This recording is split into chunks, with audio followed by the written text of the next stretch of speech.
bit that I was able to be out and about over the past couple of weeks, but I've heard many stories of people having just, people unknown to them show up and say, can I help you out and help you move your stuff, and where do you need to go and what do you need hauled? And I'm hopeful that that same sort of spirit is alive right now in the Minot area and in Ward County as people have to once again evacuate. We have been told that you can call the flood hotline number at 858 9366, 858-9366. If you find yourself in need of help in moving your stuff, give that number a call, and they'll see if they can line you up with somebody who is available to do some hauling for you or some lifting or whatever it is you might need to have done in order to evacuate your home. So 858-9366, that's that flood hotline number that we're pretty well familiar with these days here in the Minot area right now. The people in the city of Minot have been told they must evacuate as of 10 p.m. on Wednesday. So we're talking just over 48 hours from now. You must be out of your home, and you'll have to go through that same routine that you went through a couple of weeks ago, 2.5 weeks ago, whatever it was, and that is to make sure that your water is shut off, and a best idea is to turn off your power supply. Now, the XL Energy people did say that if you are in a kind of a fringe area and you're operating a sump pump that is important to your house, turn everything else off, but leave the sump pump on if you'd like. And then if that area becomes inundated, the folks at XL Energy will turn off the power for entire neighborhoods. So your power will be cut off at that point, and then it won't matter if your sump pump doesn't run. So that was a fairly good plan, it sounded like to me, in case you have that situation in where you're living. MDU is going to be going door to door starting tomorrow, knocking on doors of businesses and homes to make sure that the gas situation gets shut off at each of the service meters around town. And we're talking about, thousands of homes around the city, and we're talking about probably at least 10,000, maybe 11 or 12,000 people who are being evacuated from their homes because of this Mouse River that is run wild right now. This is the largest flood, the deepest flood is going to be, according to the projections, in the history of Minot. As a matter of fact, it is way, way over the worst flood that we've ever recorded in the city of Minot. And let me see if I can find that. I just closed the wrong thing here. Sorry about that. Give me a second while I get to the records here on the right page. I got a little happy with my clicking there. And I can tell you now that Minot's highest flood record is 1558. That was in the year 1881. So back in 1881 was the previous record at 1558. We are expected, according to the projections from the National Weather Service, to surpass the 1558 mark on Friday about noon or so. Okay, so we're expected to go past that mark of 1558 around noon on Friday. And that will be then on the way upward and onward to the crest prediction, which is currently at 1564.4. And just to remind you, that is a full 9 feet above the 1969 crest, which was 1555.4. So the projection right now from the Weather Service and the Corps of Engineers and the folks who put these things together is for a crest 9 feet higher than the river got back in 1969. Those are the kind of levels which lead you to just kind of shake your head. We heard Perry this afternoon after that press conference say that, he is in an area where he is being forced to evacuate. In fact, that's what he's doing right now, is helping his family, and I think, matter of fact, helping my family to evacuate right now with the help of some of the Miller boys, who we certainly appreciate, the Sherwood Miller boys who are visiting from all over the state to help in the evacuation of our neighborhood. And we say thanks to all of them. And, just on a personal note, I have to say thanks again also to the Moores, Kurt and Gail Moore, who so very graciously let us stay at their house for several days beyond when we could have moved back home the last time around. And when things were starting to get a little bit iffy a couple of days ago, I noticed there was an email from Gail to my wife that said, your bed is ready. So I thought that was very nice of them to point out that we were welcome to go back to our home away from home for a while. So I guess that'll be happening in the next few days. But enough of that personal stuff. But I just wanted to say that Perry had made the comment today that, it almost was a relief to hear this information, because over the past 60 days, you've been getting up wondering, did it rain where it's not supposed to rain? Did the river go up? Are we going to have problems? What's going on? I don't know what to move out. I move back in. Should I move out? And I guess it puts some finality to it. Not that it's a good finality by any means, but there's no more questioning, I guess. I'm going to take a sip of water now. These are the evacuation maps for the city of Burlington. That press conference was held at 8 o'clock tonight. You saw it live here on KX News. And the Burlington area, essentially everything across the railroad tracks in Burlington. If you're used to coming into Burlington from the main highway, from Highway 2 and 52, which is on the left side of your screen there, you see how it loops around to the left. Well, if you go into town on that straight road there and look to your right across the railroad tracks, almost all of the houses in that area are under a mandatory evacuation. Also, the county announced that all of the subdivisions between Minot and Burlington are also under the evacuation order by Wednesday night at 7 o'clock, as are the subdivisions such as Apple Grove, East Side Estates, and all along the river in Logan and Sawyer. So that's what's facing your neighbors right now. If you live up on one of the hills or live somewhere else that's outside of this particular area, you can rest easy just a bit, but maybe you want to think about what you can do to help your neighbors who are struggling perhaps to figure out how to move all of their things or lift some heavy things or find a trailer or find some sort of a vehicle that will help them to make their evacuation more possible. Also, if I could put out a request from the city, from the police chief, from the people who have been out and about from our TV station today, and that is, boy, please do not drive out there right now if you don't need to. Don't just go out for a drive to see what you can see, because there are so many people who need to get from point A to point B right now. They get a bit frustrated when they have to sit in long lines. Now, certainly the people who are legitimately out there are welcome to do it, but we encourage everybody who does not need to be out there to please stay off the highways and roads around the Minot area right now. We are going to take a break and come back and talk some more about what's going on. We have a special hour-long edition of our 10 o'clock news of KX News at 10 coming up. Sean Sitma will be here then. And just to tell you our commitment right now, our commitment is to broadcast 24/7 live news throughout the clock right here on KX News, starting now and going, well, until it feels like we shouldn't do it anymore. So it'll be a while, and we'll be on the air with the most pertinent information that we can give you, and we will be bringing you all of the details of what's happening around the area related to this flood fight, and all of our other programming will be preempted for the foreseeable future on KX News as of right now. So Sean Sitma will be coming in tonight to take you in the overnight hours from, say, 10 o'clock tonight till 6 in the morning. Then Perry Olson will be here at 6 in the morning until 2 o'clock, and then I'll come back from 2 until 10. And we'll keep that going for a while until, as I say, it feels like maybe we don't need to do it anymore. So that's our schedule for the moment. We'll be back with more continuous coverage in just a moment. From KX News in high definition, this is a special report.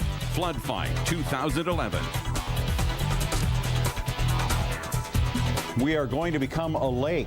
That is how the mayor of Minot described what is in the future for the Magic City over the next couple of weeks, as the Mouse River prepares to go over the dikes in Minot and flood the valley up and down the Mouse River Valley through the city of Minot and in other places along the way as well, of course. And so with that outlook ahead, the mayor and others have ordered the evacuation of about 10,000 people from the city. If you live in the evacuation zone, you have until 10 p.m. on Wednesday night, 10 p.m. on Wednesday, to evacuate your home in Minot. In Burlington, the evacuation order takes place at 7 p.m. on Wednesday. That is for a majority of the town of Burlington, and it also covers the rural areas of Ward County. The county is ordering evacuations for folks who live along the river, basically all of the subdivisions, including the projects area, and then on through Brooks Addition and right on through to Minot, and then east of Minot on the way down to Logan and Sawyer, with places like East Side Estates and Apple Grove. So those effective Wednesday night at 7 o'clock for the evacuations there. And for the city of Minot, the evacuation effective time is 10 p.m. on Wednesday. Now, I just want to put a plug in for a moment here for our Facebook site, because this is just spectacular what happens on Facebook. If you go to facebook.com/KXNews Minot, you can take a look at what's on there right now. And right now I'm reading, for instance, here's an elderly man who needs help moving his stuff out of his home. If you can help, give him a call. And somebody has already responded to that and is going to help out, I'm sure. Just above that is another one. I have a home in Deering that I could put up a flood victim if you need a place to stay. So, you know, that sort of thing. If you need help with daycare, there's another message. So all those sorts of messages are right now on our Facebook page at KX News Minot. Just go there and check it out, and just learn about what's going on, that people are willing to help out each other, and I'm very happy to see that, and that's a great service to be able to provide through Facebook like that. And Tom Schrader is here with us now, and Tom, we are looking at rain that happened during the day today, so what's the latest? Well, we can take a look at the radar, and I'll show you what's going on right now. Okay. Most of the really heavy rain really has tapered off, and I know I heard the mayor in Burlington talking about, you know, he had heard a report of 3 inches of rain. I don't see that anywhere, anything that I'm looked at. I contacted the Weather Service, and all we're coming up with is about 1 inch to 1.5 inches around Kenmare. Now, around Flaxton, very definitely close to 3 inches of rain, but around Kenmare, we're talking about inch and a half. Jim Potter, who's our weather spotter in Kenmare, that's all he had. And then I just got a note here. Somebody from the Grand Forks office of the National Weather Service has been watching our chat room that we have, and he got some numbers for me from up in Canada. Okay. And so this is from the Canadian Wheat Board near the, okay, I always get every Canadian town wrong. Take your shot. Okay, Oxbow. Oxbow, yep. See, that's 1 for 1. That showed 0.2 of an inch since midnight. Okay, that's not bad. Oxbow, by the way, is where the Alameda Dam is located. Okay. Frobisher. No idea. Did I get that one right? They're in English units. Okay, so Frobisher 2600ths, Carlisle 0.4 of an inch, Mancoon 0.33, and these are since midnight. So, you know, the numbers we've kind of been assuming were happening, these are ground truth numbers, and they're not that bad right now. A little bit lower. So a little bit lower, so I guess if you're looking for a silver lining, that's good. Okay. We mentioned that Oxbow is where the Alameda Dam is located. Estevan is where the Rafferty and Boundary dams are located. Those are the 3 dams, the triumvirate that are sending down our direction all of this water, over 22,000 cubic feet per second of water. You know, during the press conference today, there was some talk from the governor about being concerned a bit about the condition of the Rafferty Dam. The Rafferty Dam is the major dam of the 3, and it has just a huge lake behind it, and it is holding back all that water. Now, they have completely opened the gates at the Rafferty Dam as of this morning. They have just pulled the gates out and opened it up and let it flow completely as quickly as it will go. And so the governor said that he had talked with his counterpart in Saskatchewan, the Saskatchewan premier, and I want to look up his name because I have that written down here. His name is coming to me at some point right here. I didn't go back far enough. There it is. Brad Dahl, who is the premier of Saskatchewan, who told Governor Jack Dalrymple that the dam is in good shape structurally, and that if he hears anything different, if they find out anything different about the dam, the governor will be notified immediately. He did say that if they find they cannot bring the level of the lake down, the level of that Rafferty reservoir down, through what they're doing right now, then they may have to consider building an emergency spillway, which would essentially involve cutting a piece of the dike away so that they could then create a new spillway, a new place for the water to evacuate from the lake, because of course they can't have too much water up against that dam for a long period of time because of problems with the structural integrity. And as of 4 o'clock this afternoon, almost 5 o'clock this afternoon, the Rafferty Reservoir is still above its highest level of the 554 meters is the stage. That's considered full, and it is right now over that by some amount. It's very hard to tell on the graph that they have, but it is definitely higher than the 554 level as of 4:41 this afternoon in Canada. So that gives you an idea of the type of situation that they're dealing with in Canada right now to try to handle the water flows that are coming into the Rafferty Dam. Excuse me, just to give you an idea of how that works, the watershed of the Souris and Mouse Rivers stretches almost all the way up to Regina in kind of south central Saskatchewan. From there, it stretches down to the southeast, through Estevan, and then hitting the U.S. border, and then comes down, of course, down to Minot and places to the south. I just want to grab my map that shows me how far the southern end is. Probably help if I had it up right side up here. The southern end drains all the way down to places like Butte and Keefe and Drake. All of the water in those areas drains into the Mouse River as it's getting ready to head its way back up into Canada. So it's a very large watershed that drains water into this system. It goes past Weyburn, as I mentioned. It goes almost all the way to Regina, and so it's a very large area. And it seems like over the past several weeks, we've had just one rainstorm after another every few days that comes through and puts down an inordinate amount of rain in a certain area, but that area always seems to be over the area that drains into the Souris River in Canada. So that's the situation as it stands right now. The dams are operating, at least they're advertised as operating as expected, and they're not reporting any structural problems in Canada. And the same at Lake Darling Dam, also not reporting any structural problems. Of course, Lake Darling Dam has been coming down in its level in recent days. And let me get you an update on where that stands right now. Let me also just update you. Tom, I don't know if we've updated the level of the Mouse River lately. Okay, you got a new one? 1553.54. Yep, that's the newest number in Minot at the Broadway Bridge. Now I can check out that Lake Darling level for you just to see how the efforts are going there to try to bring its level down somewhat.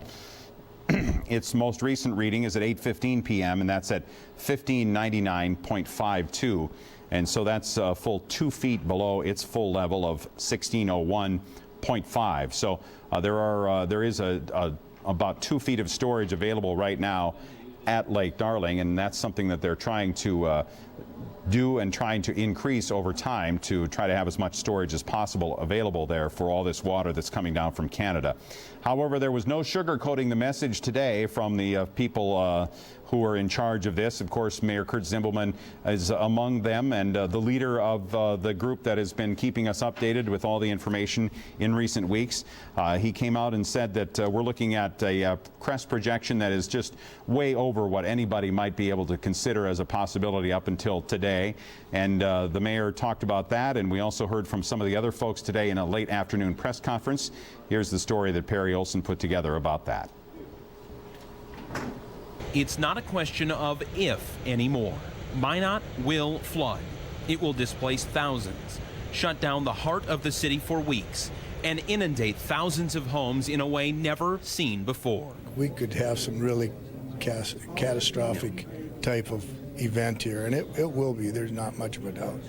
So I think people have to understand that, even if you were on the edge before, you may not be on the edge the next time. The mayor was speaking to those who will be evacuated. Now, all evacuated about 3 weeks ago will be again and must be out by Wednesday night at 10 o'clock. But for those on the outskirts of this map, they too should make plans to evacuate. There's no way to guarantee that the mighty mouse won't reach your home, even if you're not in an evacuation zone, but may be right next to it. We're currently looking at inundation maps and profiles to see if we'll have to enlarge these evacuation zones. Expect to hear more on that Tuesday, but the news to hear today and let sink in is this. We're going to become a pool. We're going to become a lake. And it's hard to accept. It's hard to really believe.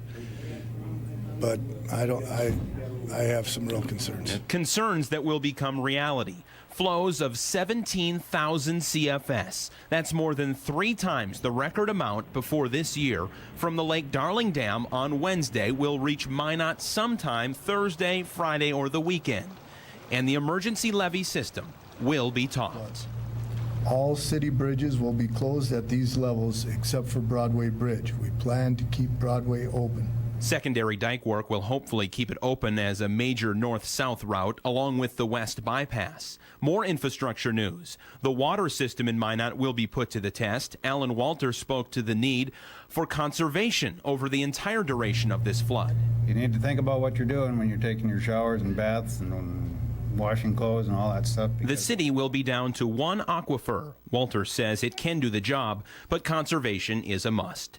Now, the news is endless, but what citizens of Minot need to know is this. The battle to keep floodwaters in the banks of the riverbed will fail. Water will spill over and flood Minot in a way never before seen by anyone alive today. This flood will last for at least 2 weeks before the water may start to go down at all.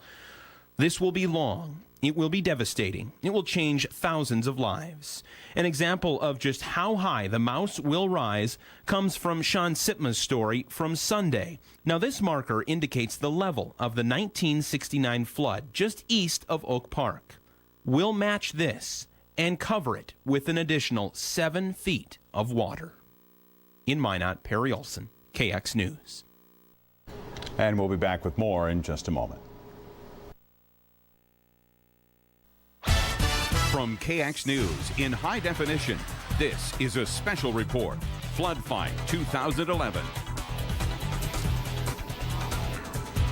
Evacuations are the order of the day, all up and down the Mouse River as it runs through North Dakota. At this hour, we are expecting evacuations to be going on for the next 24 hours for people in Renville County.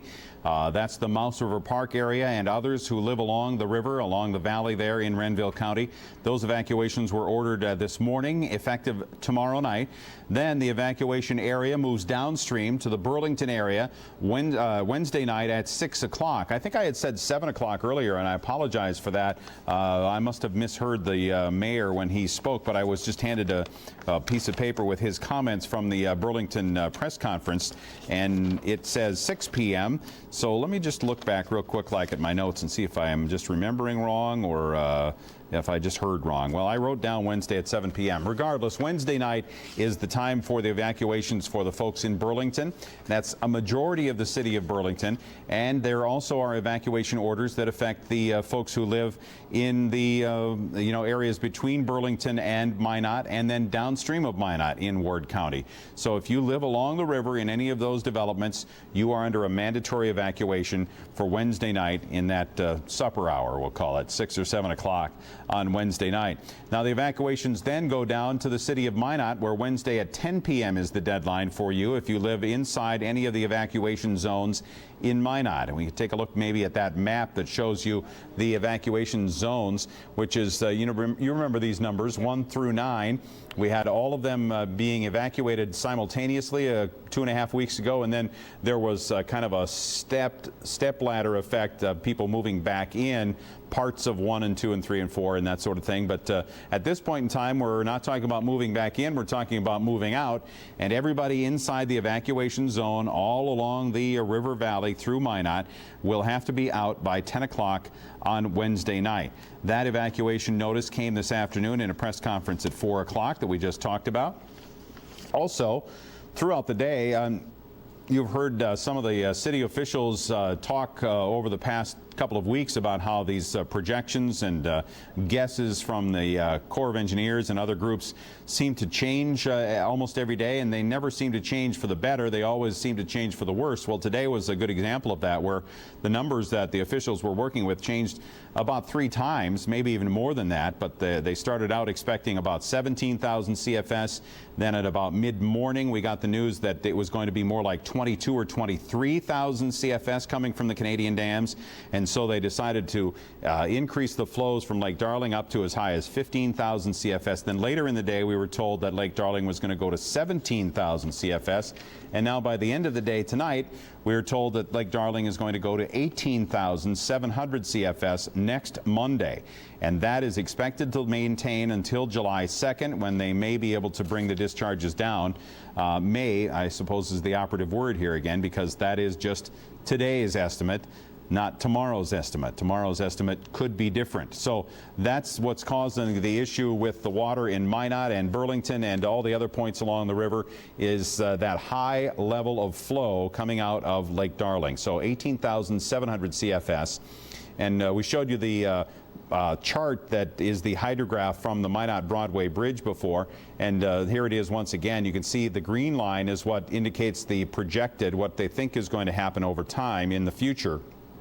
And I'll just throw out a request here, Joe, or I don't know who's running the machine in there. Is there any way to adjust the light level on that at all to get it more brightness or anything? I don't know. It's just a question. You can.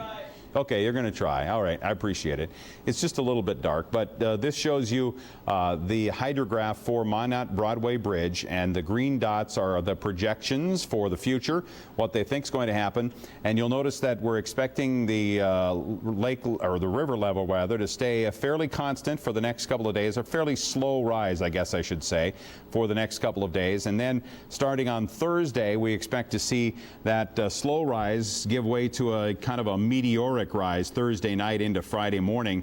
And by Friday morning at around 7 o'clock or so, something like that, we're going to be getting to over the 1556 level, and actually Friday morning a little earlier than that. So early Friday morning we could start to see water getting over the top of dikes in Minot, which are about at the 1556 level, maybe a little bit above that. And the water will then start pouring into all the neighborhoods that are down in the valley, and will start filling up and reaching its own level, as water does, as you well know. And so eventually the water is going to just keep going up and up according to the latest projections until it hits the 1564.4 mark. That would be 9 feet higher than the level that was reached back in 1969. Even as I say that, it's almost just hard to fathom. You know, I did not live through the 1969 flood here in Minot. I was living in Minnesota still at that time.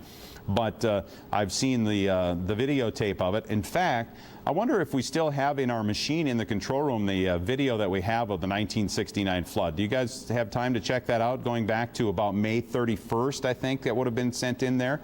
We can see if it still exists. It may still be in there. I don't know. We'll look. Or otherwise, it's in probably one of the edit bays. Export. Okay, it might be in one of the edit bay export files that we could also find, but it might be interesting to run that 69 footage. But the point I was making is, I've seen the 1969 footage so much, I almost feel like I lived through it. Of course, I did not. And but you know, to think about that and then to add 7, 8, or 9 feet onto that for the city of Minot, it's almost hard to fathom. As Tom Schrader looked at me just when we went into the last break and said, what did you say, Tom? He said, I'm having a hard time wrapping my head around this. It's almost hard to fathom that the water could possibly go that high. But that is the projection that we're getting from the National Weather Service and from the Corps of Engineers. So it's kind of our duty to pass it along to you, I guess. But that's what they're telling us. So as hard as it might be to fathom or understand, that's what they tell us is going to be happening. Any luck with that old video? Okay, so in the meantime, let us move on then to the video that I was going to show, which is the raising of dikes, trying to protect infrastructure in the city of Minot. This work is going on tonight. These are some pictures that we took this evening that show you what's happening as the infrastructure areas are being protected by the very high dikes, trying to protect up to that 1564, 1565 level, to make sure that those infrastructure installations are protected from the high water. This is near the Roosevelt Park Zoo. They're trying to protect sewer systems and everything they can.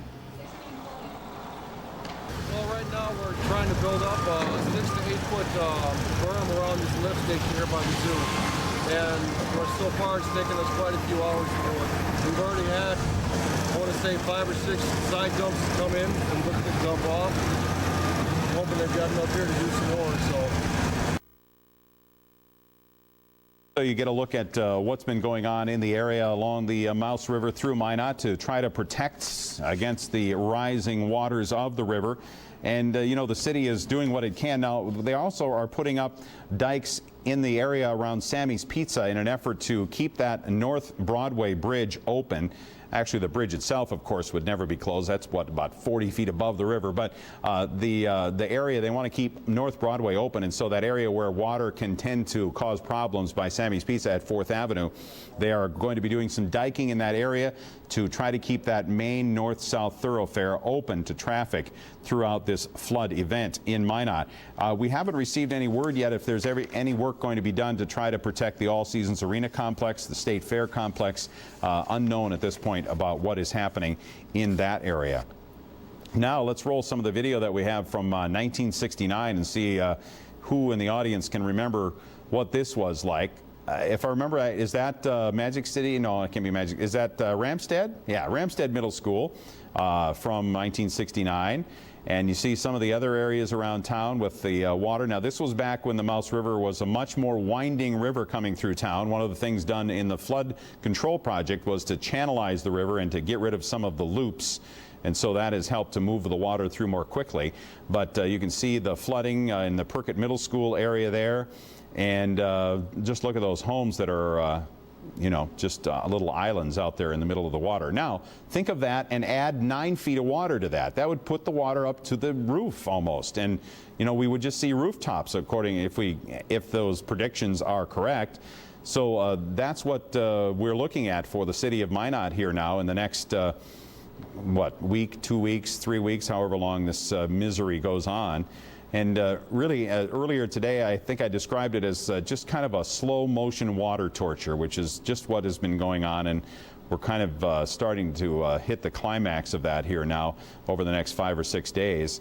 You can see the 1969 video there. We'll keep that handy and use it again maybe during our 10 o'clock news broadcast tonight, just so you can kind of relive what that was like. And then as you look at that video again, just think about adding 7 or 8 or 9 feet to those levels from what they are right there.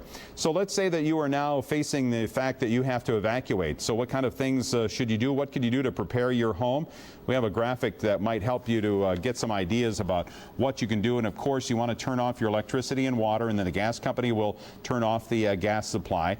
You want to make sure you move your valuables and hazardous materials above the expected water level. And of course, if you're living in an area where you might get water up to the top of the first floor, that might be difficult to do. But if you have a second floor, you know, go for that.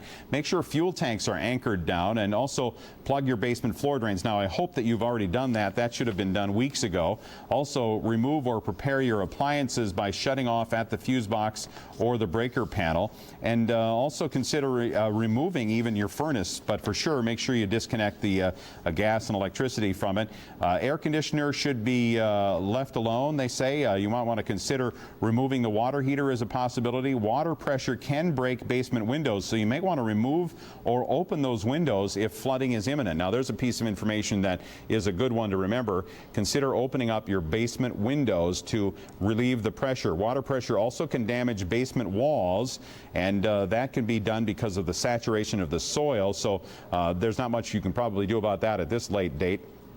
But also make sure you remove porous material, so carpet, wall coverings, that sort of thing. They're easier to take out when they're dry than they are when they're sopping wet. So wood, very solid wood, oak, and that sort of thing can tolerate water, so that can make it. But you know, pressed wood and that sort of thing is not going to do well. And drywall, for sure, if you can take that out, you should do that. And carpet and wall coverings, consider moving that out also, just to make it a little bit easier when you come back to your home, if the water ever goes down. Just a little bit of flood humor for you there. We're coming up on about 20 minutes before the top of the hour. At 10 o'clock, we'll have an extended version of KX News at 10 for you. We're going to take a break right at the moment and be back with more of our continuous coverage of the Flood Fight 2011. From KX News in high definition, this is a special report, Flood Fight 2011. Well, the flood fight is on throughout the north central part of North Dakota as the Mouse River continues its rampage across our region. The river is expected to hit record levels pretty much everywhere, all the way up and down at every one of the gauging stations throughout North Dakota, whether it's from Sherwood on down to the Lake Darling Dam, and then on to Foxholm, and then down to Burlington, onto the Boy Scout Bridge area, to Minot, to Logan, to Sawyer, Velva, to Towner, onto Bantry, and over to West Hope. I think every one of those gauging stations will come away from this year with a new record high that was set in 2011. We are talking about the flood of a century, the flood of a millennium practically for this year in the Mouse River Basin.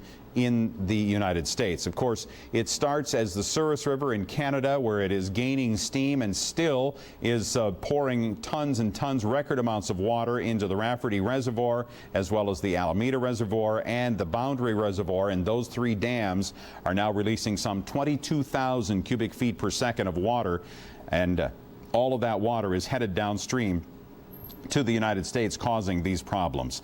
We talked just a little bit about getting your home ready for evacuation. Well, the evacuations are required for people who live in Burlington. Almost everybody, not everybody, but just about in Burlington, under a mandatory evacuation effective Wednesday evening at about 6 or 7 o'clock. And then Wednesday night at 10 is the deadline for people in Minot. If you're in an evacuation zone in Minot, you must be out of your home by Wednesday night at 10 o'clock.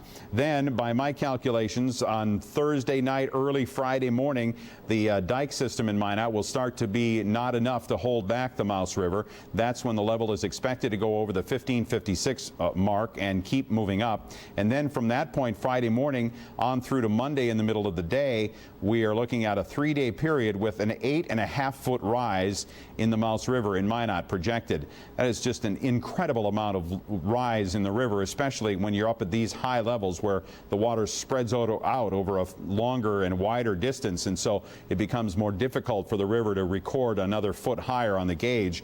But the prediction is for the river to hit 1564.4 1 week from today, and that would be a full 9 feet over the level that was recorded back in 1969. We showed you some of those pictures just a couple of minutes ago. Now, as the Mouse River continues to rise in Minot, downstream in Velva, the folks are still feeling pretty good about their ability to keep the river inside the banks. I don't know if you've ever noticed, the Mouse River in Velva has a very significant levee system that runs through town, and it is protecting the city up to a level of 1515. As of now, it looks like Velva is only supposed to get up to maybe about 1512 or so, so they still have a few feet extra to go in the Velva area. City Commissioner Paul Thomas says with high water, they see some seepage through some of the dikes. They're keeping an eye on that. And one worry, though, they have is the sewer system in the city right now. Our main pumps actually went down on us last night. We got those fixed. We had to bring in some additional pumping equipment just to make sure that our lift system didn't back up on us. So we're really asking residents, again, just please make sure you're pumping your sump pumps out into the city storm sewers, not into our regular sewer system.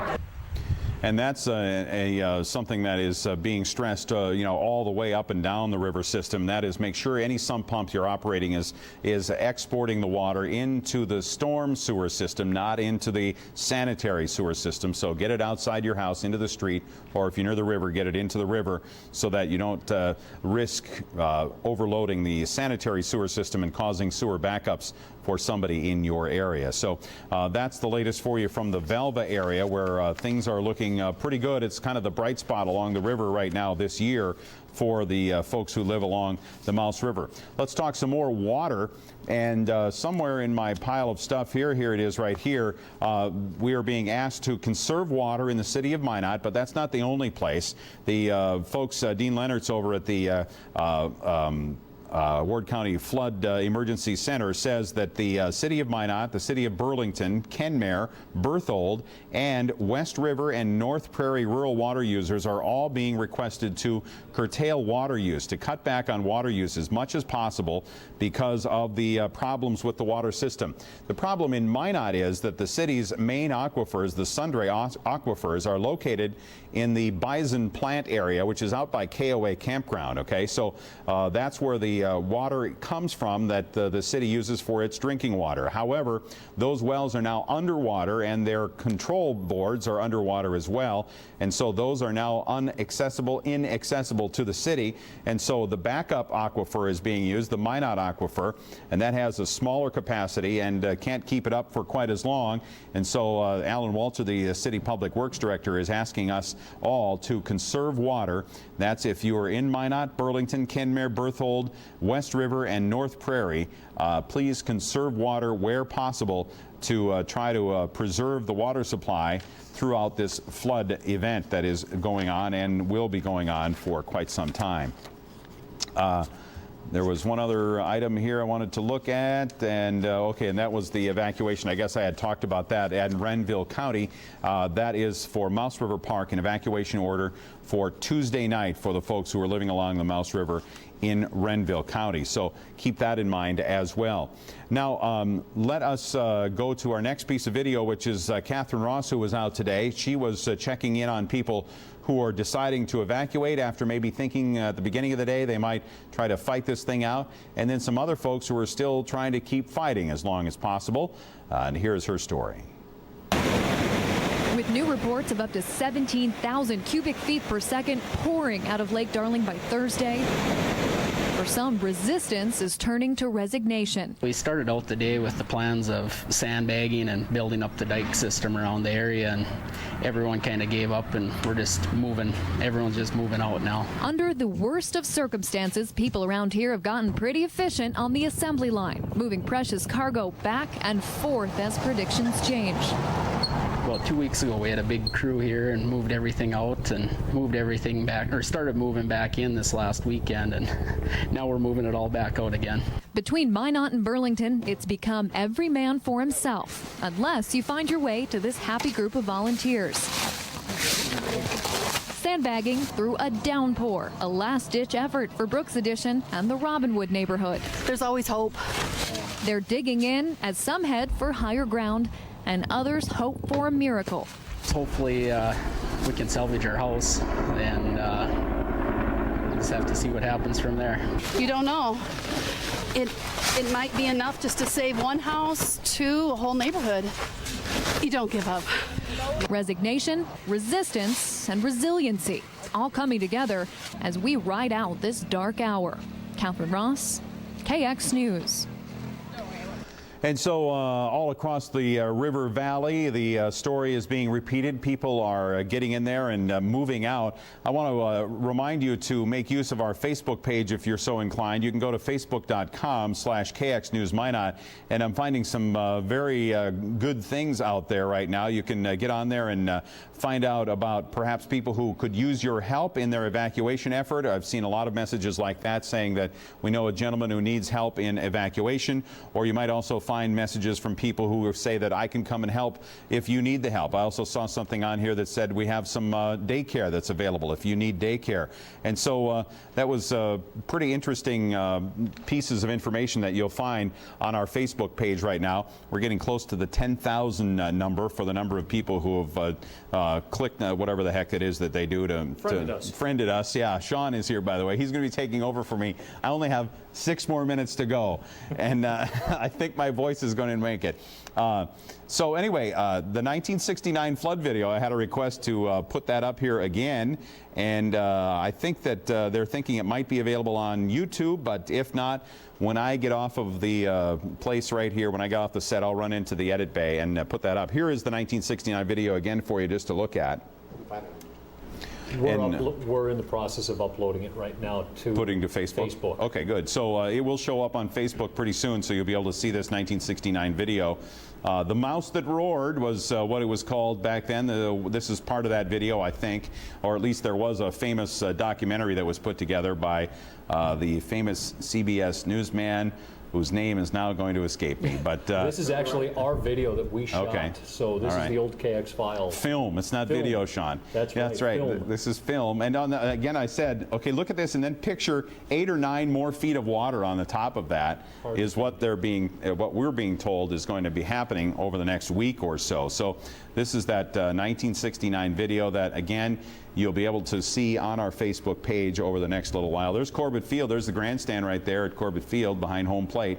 And the left field wall where you and I have hit a couple of balls over the fence there, I think, haven't we, Sean? It was a little while ago, but yeah. I think we did do that, yeah.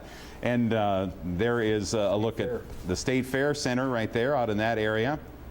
And, you know, that's a question that I haven't had answered yet, and maybe I won't get answered till tomorrow, but we're kind of wondering if there is any effort being made to protect the State Fair out in that area. That's a question that came up. Well, I'm sure they've got a brand new $12 million grandstand that they need to concerns protect. about. Exactly. So we'll see if that work is going on. I couldn't find anybody who knew if it was happening or not at this point in time. But Sean Sipma is here, and he's going to be taking over our broadcasting in just a few minutes. But let me finish up the thoughts with you. By the way, our plans right now are to stay on the air for full time, 24/7. Sean will be taking over now at 10 and going until 6 in the morning. Perry Olson will take over at 6 and then go until 2 o'clock or maybe noon if there's a press conference for him to go and attend and harass the people with questions. And then I'll take over for him and go until Sean takes over again at 9 or 10 tomorrow night. So we'll continue that schedule. And you should know that all three of us have homes in the evacuation area. So we know what you're going through. Is that a fair assessment? That is a very fair assessment right there. All right. So the effort will continue on our part to keep you up to date, and you can also be a part of it by going to our Facebook page. Just go to facebook.com/KXNews Minot, and you can become part of what goes on there. And there's some very good things that go on there. Every now and then you have to just kind of look past something that's not all that great, but it goes away. Stuff goes down the page fast, so if it's something that's not quite appropriate and we don't catch it, it'll go away in a hurry. So check out our Facebook page if you would. Also, you can remember the flood information hotline number is good to remember, and that's 858-9366. 858-9366 is the phone number to call. And one service that they said they were offering there, and this is open 24 hours a day now, is to try to hook people up who need help in moving out of a home with somebody who might have a truck or a trailer or something that can be helpful, or even a person to come and help lift some heavy things. So if you are in that position, try giving that number a call. Try going to our Facebook page at KX News Minot, and you may be able to hook up with somebody who can fill the bill for exactly what it is that you need to have done. So our 24-hour, 7-day-a-week coverage will continue here on KX News as we move forward. Again, the crest prediction is for a week from today at 1564.4. That's 9 feet higher than the highest level recorded in 1969. It's 6 feet higher than the highest level ever recorded back in the 1880s. So we are headed for some very high water and some major historic flooding for the city of Minot and the county of Ward over the next few weeks. That's going to do it for me. Sean Sipma takes over now and takes you through the evening hours along with help from Tom Schrader and folks in our control room through the evening. We hope you'll stay tuned and stay with us for all the latest on the flood fight of 2011 here on KX News. For Monday, June 20th, this is KX News in high definition.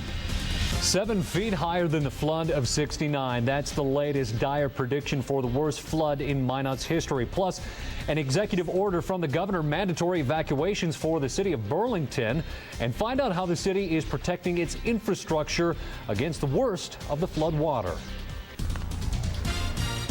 Live in high definition, this is KX News. And good evening and thanks for joining us tonight. I'm Sean Sipma. It's a sad day for Minot. That's how Minot Mayor Kurt Zimmelman closed an evening press conference on Monday where he delivered the devastating news to thousands of Minot that floodwaters would overtake their homes and businesses. And it won't just flood in a minor way. It will dwarf the historic flood of 1969. 69 measured 1555.4. 2011 is projected to reach 1563. Perry Olson has the details. It's not a question of if anymore. Minot will flood. It will displace thousands, shut down the heart of the city for weeks, and inundate thousands of homes in a way never seen before. We could have some really catastrophic type of event here, and it will be. There's not much of a doubt. So I think people have to understand that, even if you were on the edge before, you may not be on the edge the next time. The mayor was speaking to those who will be evacuated. Now, all evacuated about 3 weeks ago will be again and must be out by Wednesday night at 10 o'clock. But for those on the outskirts of this map, they too should make plans to evacuate. There's no way to guarantee that the mighty mouse won't reach your home, even if you're not in an evacuation zone, but may be right next to it. We're currently looking at inundation maps and profiles to see if we'll have to enlarge these evacuation zones. Expect to hear more on that Tuesday, but the news to hear today and let sink in is this. We're going to become a pool. I mean, we're going to become a lake.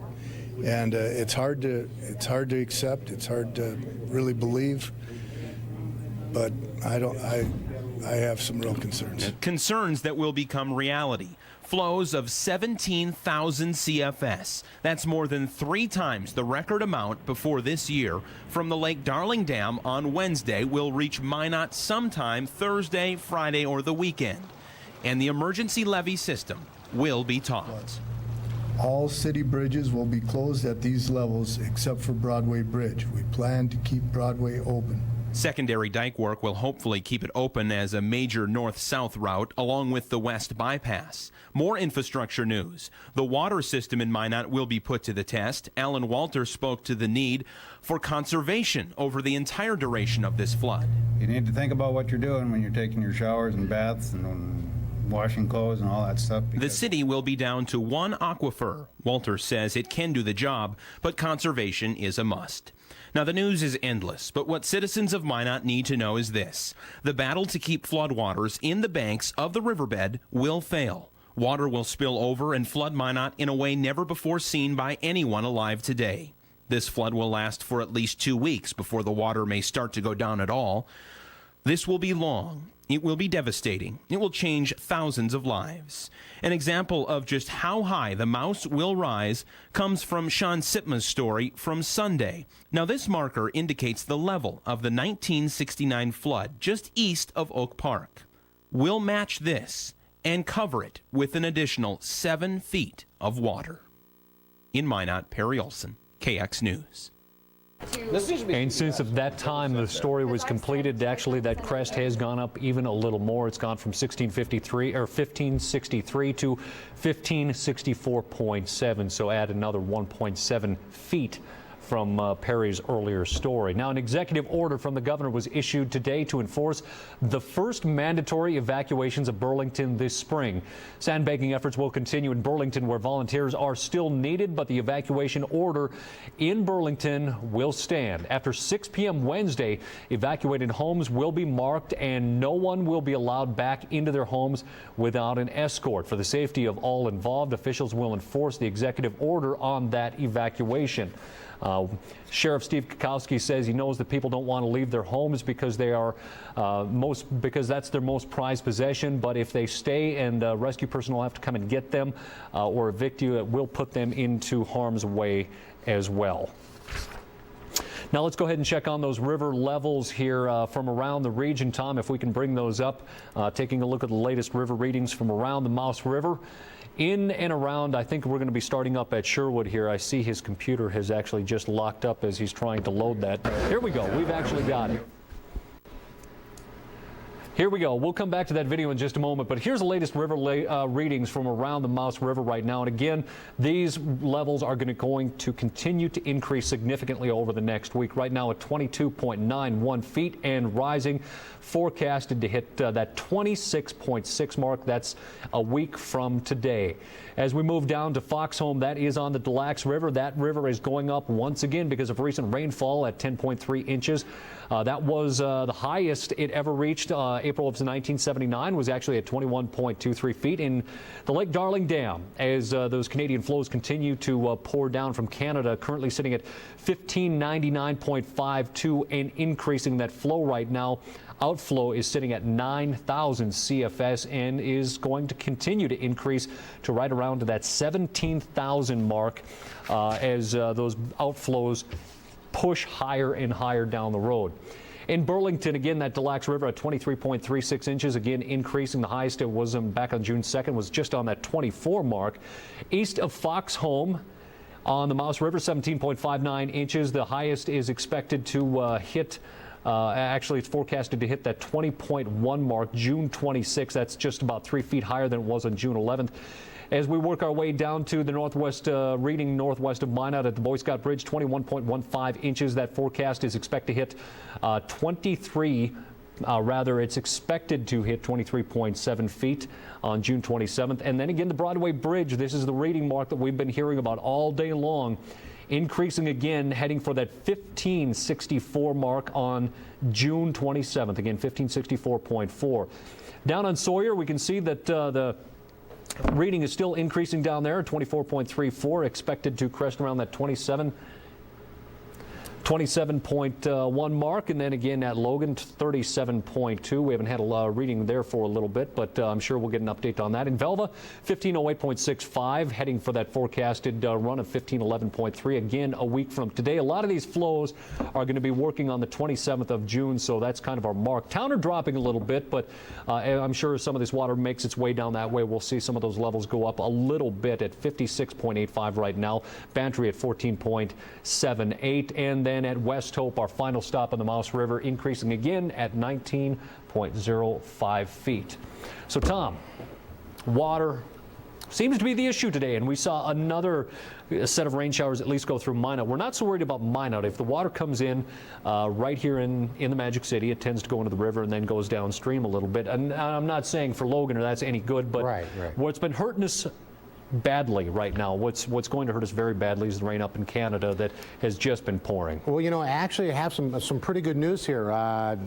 His name was Dan Riddle. He works for the National Weather Service. I believe he's stationed in Grand Forks. He sent me a site for the pretty much any rain gauge that a farmer has in Saskatchewan and Manitoba. And I looked there, and the numbers weren't that bad for 24 hours. You know, we were hearing how it was going to be, you know, a couple inches of rain, 1 to 2 inches of rain, and I haven't found anything over 4/10 of an inch of rain. For today, for the last 24 hours. And, you know, that's still rain, but it's not 2 inches of rain. So that's potentially good news, is they didn't get that much rain. And I mean, there's 30 sites there, and I've looked at 15 of them. And but unfortunately, it was the past 48 hours before that just hurt us. But today wasn't that bad. Now, I'm looking at the radar estimated rainfall from the Deering site, and there's widespread between ½ and 1.5 inch rainfall, stretching on one to the east, maybe Tolly and Grano to the west, Lignite in Portal. Now, there are some spots there like around Flaxton and west of Donnybrook that got a lot of rain, but overall it wasn't widespread heavy rain. Now, today we had numerous funnel clouds. We had a couple tornado warnings farther south today. It wasn't and when pretty it rained, out there. it rained really hard. And I'm not saying it didn't, but we didn't get the widespread 2 to 3 inches. We had pockets of heavy rain. Which is what we don't need right now with that river system, because that widespread rain then just funnels into there and creates even more problems. Now, the thing is, if you look at the radar, kind of what to notice here is the rain is, you know, west of Highway 83. So that's falling on the Dulac River. It's falling up in Canada right now, but you're not seeing the yellows. You're not seeing, well, a little yellow south of Stanley. But Sean, we're not seeing the super heavy rain like we had earlier today right now. Now, overnight, you know, there's still the possibility of heavy rain showers, maybe a thunderstorm, but it does not look like there will be a lot of thunderstorms tonight. So, yeah, we could still get pockets of heavy rain, but probably not widespread heavy rain in the wrong areas. All right, sounds good, and we'll check back through in just a little bit for a complete rundown on that forecast.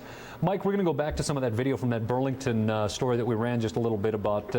The executive order was given today for the first, it will mark the first mandatory evacuations from Burlington. If we just want to go ahead and roll that video. Now, after 6 p.m. Wednesday, evacuated homes will be marked and no one will be allowed back into their homes without an escort. And that is for the safety of all involved, as officials will enforce the executive order of the evacuation.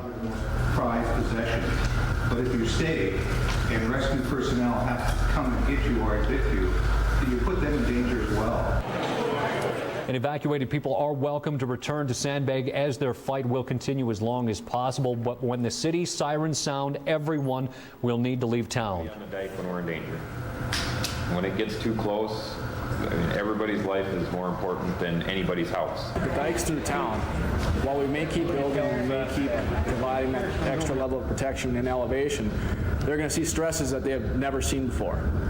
And we have dikes in town right now that are leaking. And that stress is going to continue to increase. And sandbagging volunteers can meet at the Burlington City Hall.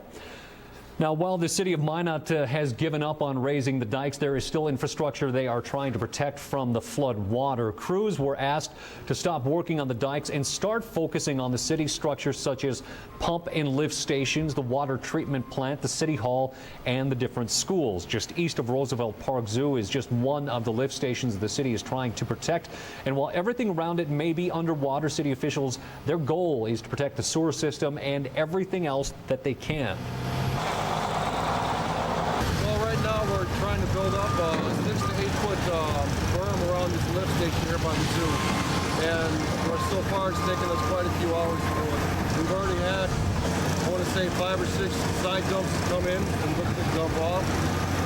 I'm hoping they've got enough here to do some more. So. Crews are also working to protect Broadway. They are building up the secondary dike running down 3rd Street and building up the original dike at 4th Avenue to protect access to Broadway. Officials are not yet certain that it will be done with the All Seasons Arena, though. They are currently evaluating the elevation to decide next. And actually, just before we came out here, I've been told that the All Seasons Arena, the State Fair Center, is now being worked on as Keller Paving has a 15-man crew of trucks dumping clay to protect the State Fair Center out there. Now, as the Mouse rises in Minot downstream, Velva says it is in pretty good shape. The Mouse in Velva is sitting at 1508.6. Now, that is from an earlier reading. That was tonight, and it's projected to rise just 4 feet to another new high for the city, which saw a previous crest at 1510.3 earlier this month. They're protected up to 1515. Still, the new high is making the city take caution, preparing but not yet implementing road closures and staging sandbags if they're needed. City Commissioner Paul Thomas says with the high water, they do see some seepage through the dikes, but they'll be watching for any breaches. However, one big worry this week is the city's sewage system. Actually went down on us last night. We got those fixed. We had to bring in some additional pumping equipment just to make sure that our lift system didn't back up on us. So we're really asking residents, again, just please make sure you're pumping your sump pumps out into the city storm sewers, not into our regular sewer system. Thomas says many people in Velva are opening their doors to friends and families from Minot, Logan, and Sawyer's flood zones. Well, not that it ever ended, but today's news, it's as if the flood has started all over again. The flood fight of 2011 has been like a horrible roller coaster ride. Feelings of hope dashed yet again. Knowing a mandatory evacuation is imminent and wanting to save as much as possible, many folks decided to take action now before it becomes mandatory. And I couldn't take it anymore with the worry, and I called the movers and they were available and they're here. Thank goodness. They're packing me all up and I'm gone for the duration. Yeah. Now, while evacuations will be mandatory, many still hope to save their homes by staying ahead of the game. It's now just a matter of prioritizing what needs to go and how much to take. This time around, I think we're planning more long term. So, you know, I do some woodworking, so we got power tools to take out of here. Basically, you know, we're thinking of sentimental value, financial value, and then anything after that, kind of. So take that stuff into consideration, I guess, as we get there. Okay.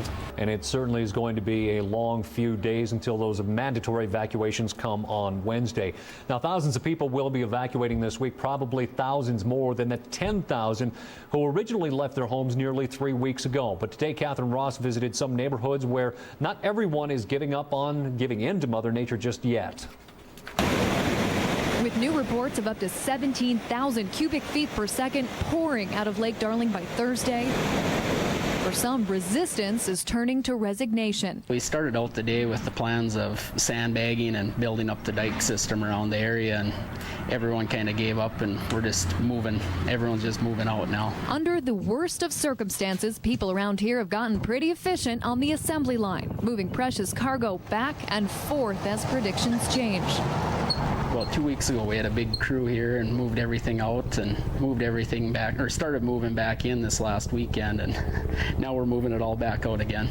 Between Minot and Burlington, it's become every man for himself, unless you find your way to this happy group of volunteers.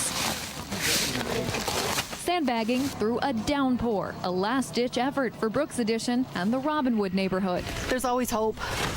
They're digging in as some head for higher ground and others hope for a miracle. Hopefully we can salvage our house, and just have to see what happens from there. You don't know. It might be enough just to save one house, two, a whole neighborhood.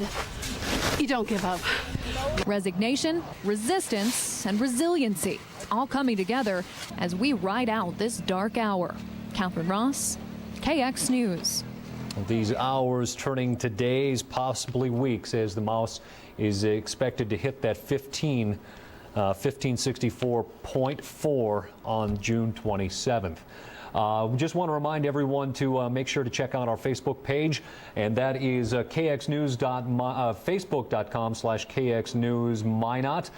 You can check out a lot of the different information that's coming across throughout the community right now. Some of the people are actually saying if looking for anyone who needs help. A couple of people are actually looking for help with hauling some of the furniture and other goods out of their home. So precious items, things like that. So a lot of information being passed along on Facebook, and again, you can find that on Facebook, the address on your screen. We still have a lot more to come on this KX long extended edition of KX News at 10 Flood Fight 2011. We'll be back with more and Tom Schrader's full weather forecast.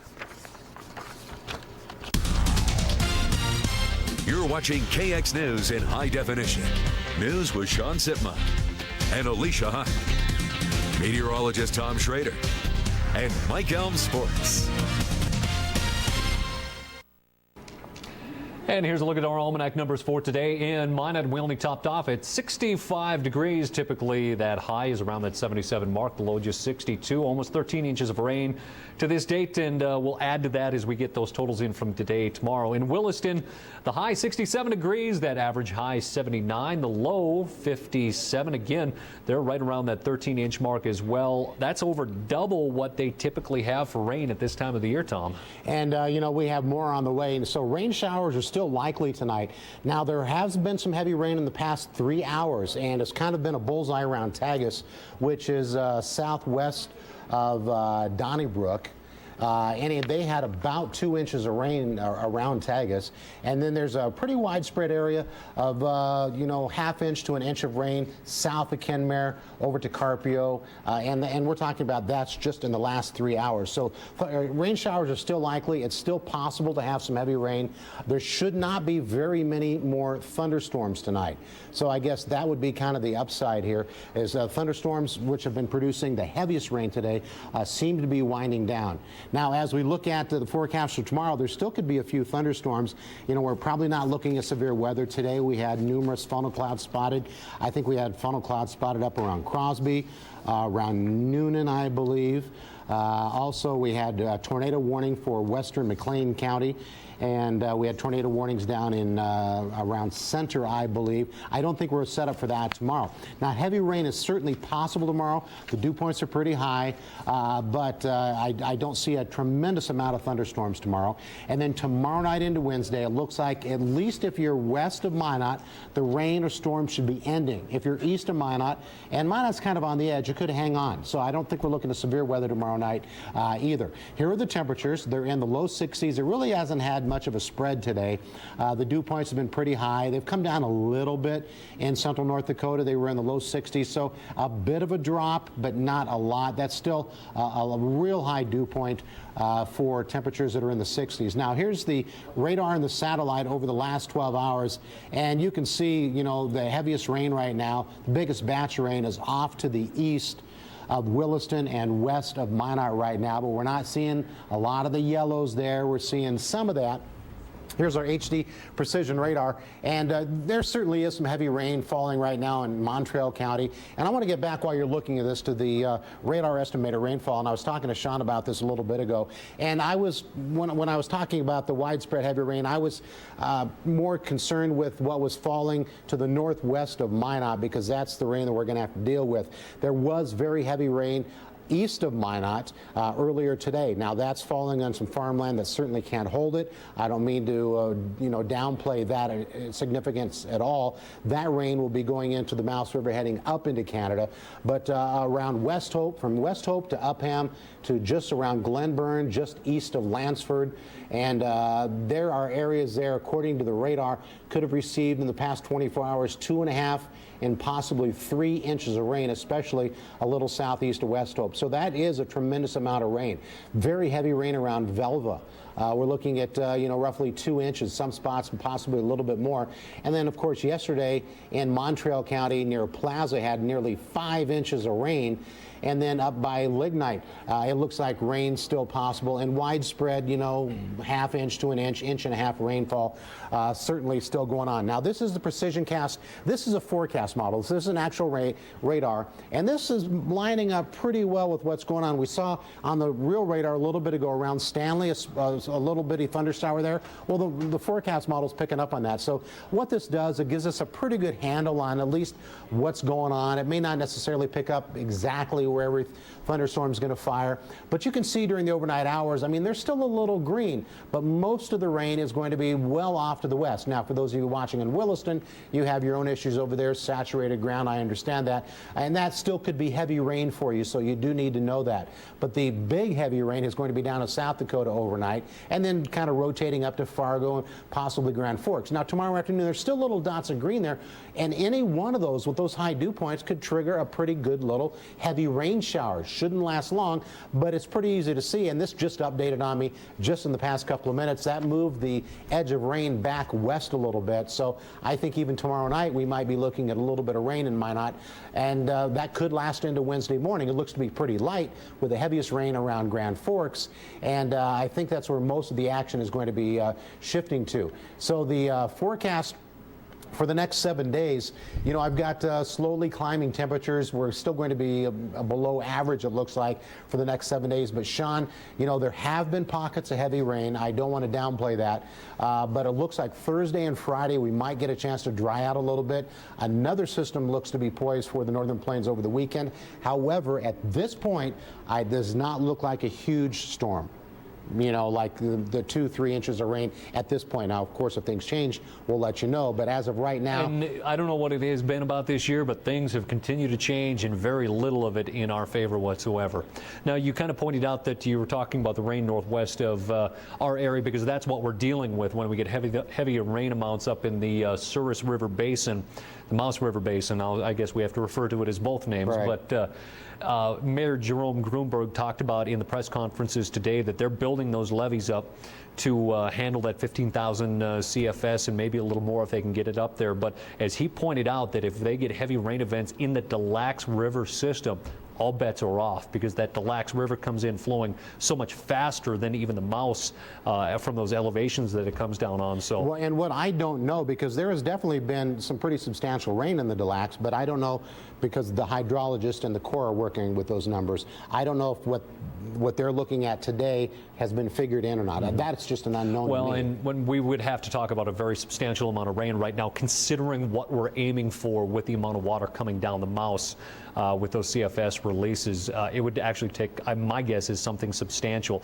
to make a very big impact. Well, there's some spots around Tagus and stuff. They've got a couple inches of rain there. We'll have to keep our eye on those river flows then through Foxhome and that area. Oh, by the way, at midnight, the hydrograph that we use, it appears to be updating every 6 hours. So it updated at 6 o'clock or 7 o'clock tonight. So later on tonight, because we're going to be here all night, that should update. And so for at least Minot, I'm thinking we will have another 6 hours worth of data projection to see whether it stays the same, goes up or goes down. But that'll happen tonight, and of course we'll be here. And that's going to be key for that town of Burlington, who's going to try. They've got less levee area, linear mileage, let's say, for dikes to raise. So they may be able to fight this one.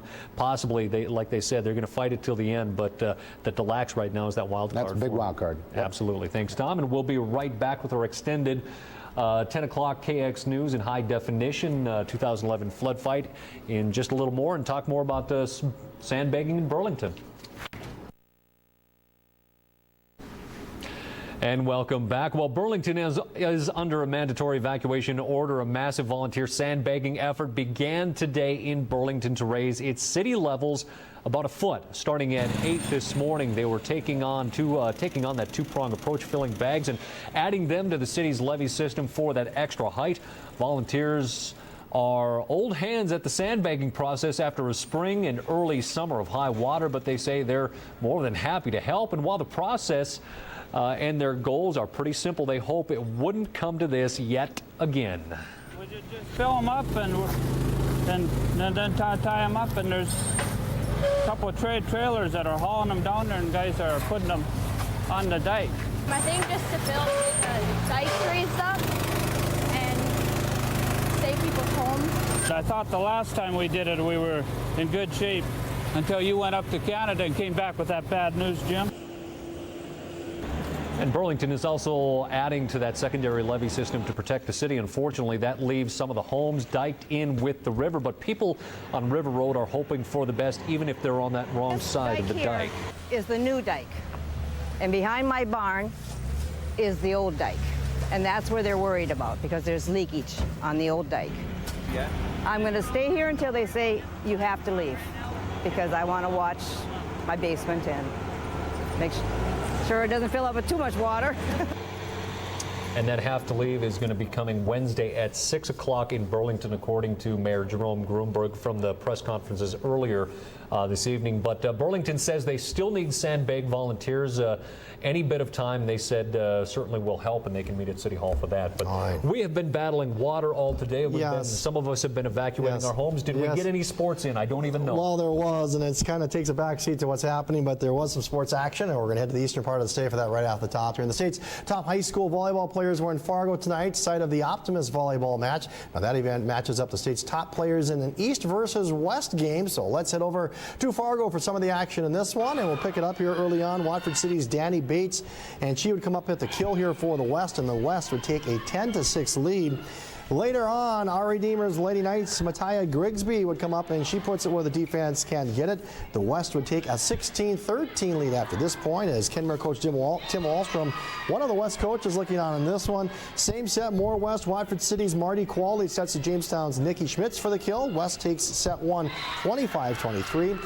Now set 2, the East would rally. Mariah Scraw from Lidgerwood gets the kill off the block, and the East comes back to win the next two, and it would be the East All-Stars going on to get the West by the final of actually 2-1 was the final there. The second match will be tomorrow, and that will be in Bismarck. Area sports teams are dealing with the impending flood. Supporters of Magic City Youth Baseball helped load up concession items at Corbett Field late this afternoon, and we're headed next to the Jack Hova Complex to do the same thing.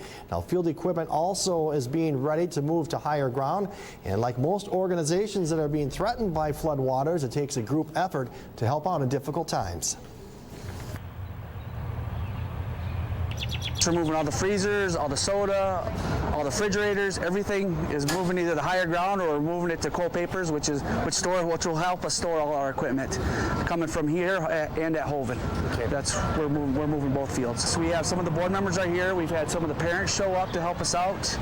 And between helping people evacuate from their homes and helping us here, we've got the baseball players are helping us out as well. So we're thankful for the help. And then and the Vista's home games tomorrow against Williston and Thursday against Jamestown have also been postponed. And the Monte Vista salvaged the final game of their weekend tournament with a 16-3 win over Oak Grove, Missouri, which helped snap an 8-game losing streak. The Vistas are scheduled to move back into league play tomorrow when they host Williston, followed by a game with Jamestown on Thursday. But both doubleheaders could be in question with the developing flood situation. Now, the Vistas current sit in 4th place in the league standings and are tied with the Williston Keybirds. Now, those two games have been postponed, as has the Jamestown game later this week, so we'll have to catch up and see when the Vistas' next action will be. Meanwhile, MSU wrestling signings, and these 4 players have signed next year to wrestle for Minot State. As you take a look at Josh Douglas, also we have Anthony Pagan, James Stanley, as well as Chad Sickles, all coming to the Beavers next year. When we come back, we'll see how things are happening on the Major League Baseball diamond. We'll do that right after this.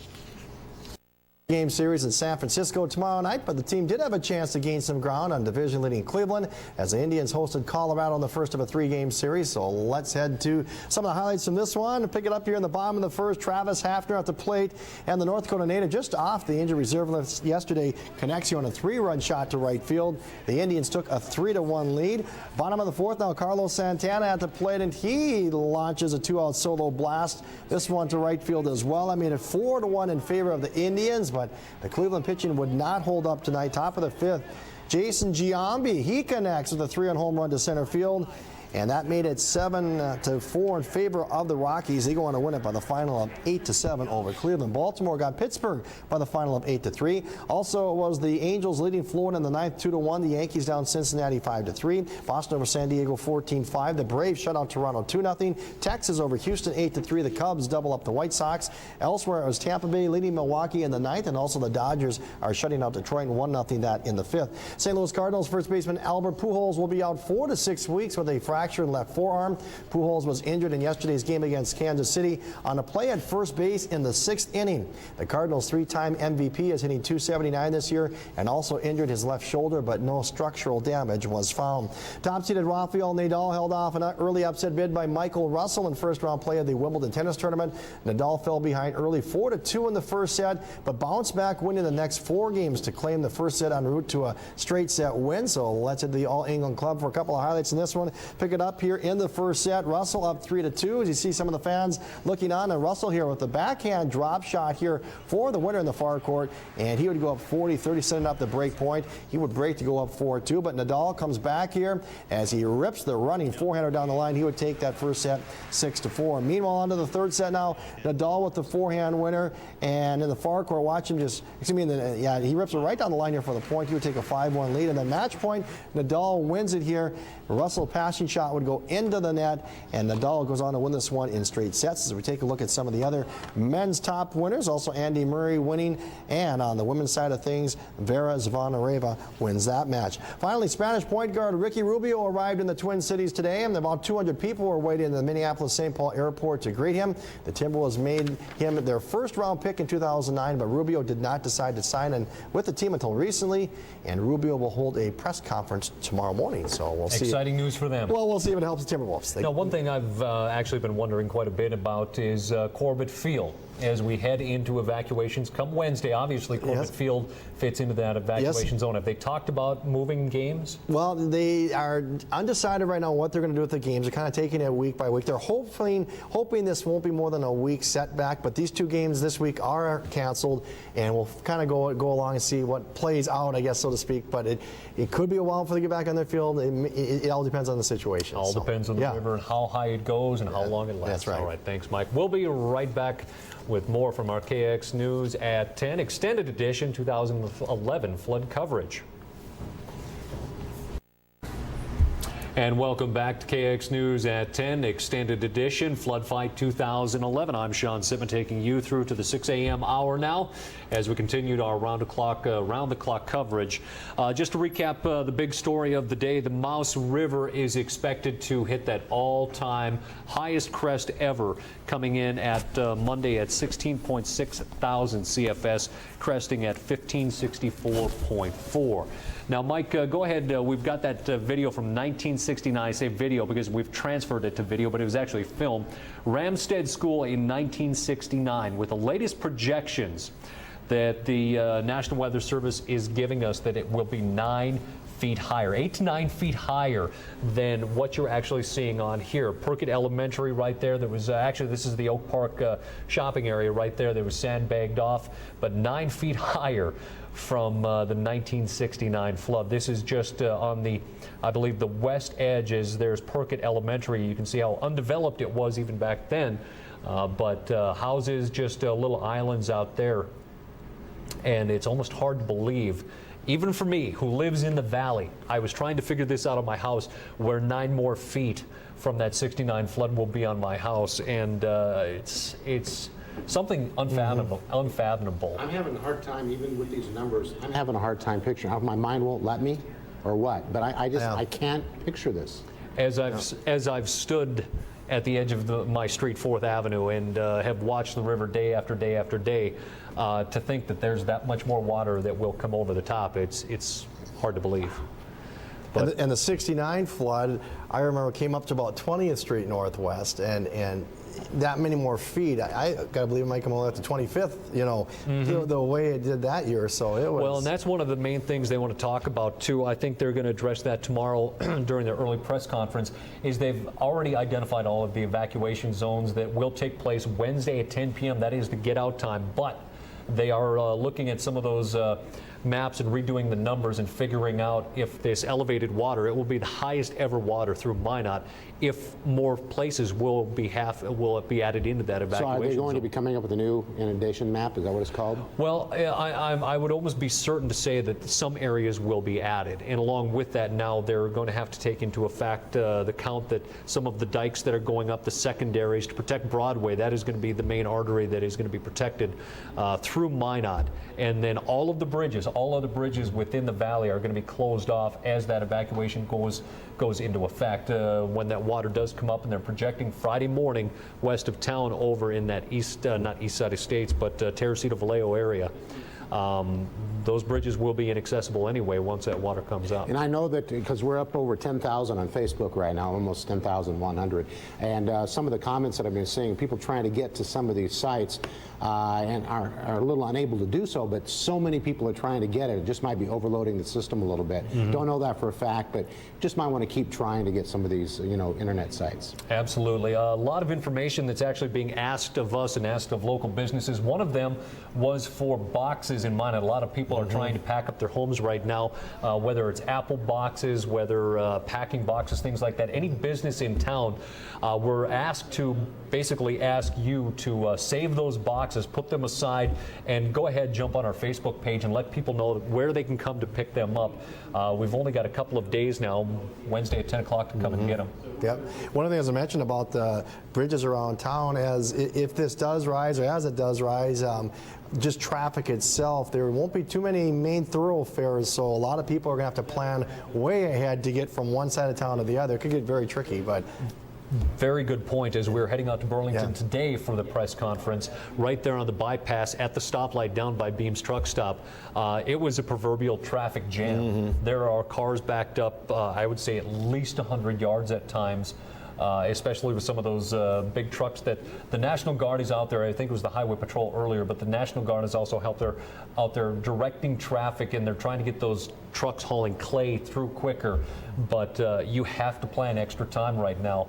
That was one thing they talked about when I was doing interviews for the 40th anniversary of the 69 flood, is that the main thoroughfare of Minot at that time, they put a dike down Minot, but the main thoroughfares, you had to drive all the way around to get to where you needed to be if it was on North Hill or South Hill. And especially if it's come from the west, if Burlington, you know, out in that area, and then if the bypass starts to be closed, how far you have to go west, you may have to go east to get around town. I mean, everyone will have to kind of figure that out. I'm fairly certain the DOT and the Corps has talked about maintaining that bypass opening, so hopefully that can hold true. But all the other bridges are going to be closed. Like I go up 3rd Street to go home, and the traffic tonight, I ran home after our meeting tonight for a few minutes, and just tremendous amount of traffic, and that's going to be closed. So I mean, that's all going to have to go to Broadway. Yeah, it'll be down to just one maybe. The other piece that they talked about too, with the Corps addressing during some of their press conferences, is that with never seeing water flows like this ever through Minot, and that's dating back to, what is the old date, 1880 or 1898 or somewhere along those lines. I'll have to look that up in a moment. But this is uncharted water, so to speak, in Minot, so they're not wholly sure how high exactly this water is going to get in Minot, and that's why I was talking about adding some of those areas to those zones, is that once they crunch all the numbers, this water literally could go into places that it's never been in recorded history since Minot became Minot, when we were a lowly Buffalo Bones town on the frontier. You know, and you got to kind of wonder, is that good or bad? And it could go both ways. On one hand, if it goes someplace it's never been before, it's certainly bad for those people, but would that bring the overall elevation down if it spreads out farther? I mean, we just don't know. This has never happened. Right. And certainly we just have to express any heartfelt feelings going out to, let's be honest, there's well over 10,000 people now in the evacuation zones. Mayor Jerome Grunberg talked about that. He is also Ward County Commissioner, aside from being the mayor of Burlington, that it's not just the city of Minot, it's not just the city of Burlington, but we're talking about the Apple Grove, the East Side Estates, the Brooks Addition, Teresita Vallejo, between all those areas between Minot and Burlington, all those areas to the east of Minot. And then, as we talked about earlier with the DeLac system, Grunberg even mentioned that as that water comes down the Mouse, that will start backing up into that DeLac system. And now you're also talking about River Road area, that area that has had tendencies with floods from that runoff in the spring from the melt. And it's just never ending, it seems like. And once it's here, it's here. So, like I think you said during the press conferences over the last few weeks, is plan ahead and be ahead of it a little bit as much as you can and prepare for it. And we're going to see sustained flows, according to the Army Corps of Engineers, as they have to, once Darling is full, they have to pass everything through. Obviously, they can't start letting it go over the dike system itself or the dam system. I mean, absolutely, that's a whole other issue. That's one thing they won't allow to happen. So they will pass through any of that water, and we are expected to sustain high river flows, which will be flood level over the dike systems for some time. And one thing I can say from looking at the radar and checking rain gauges and things like that today, there was a substantial amount of rain that will be flowing into the DeLac. I mean, we had widespread area of inch and a half, some places a little bit more.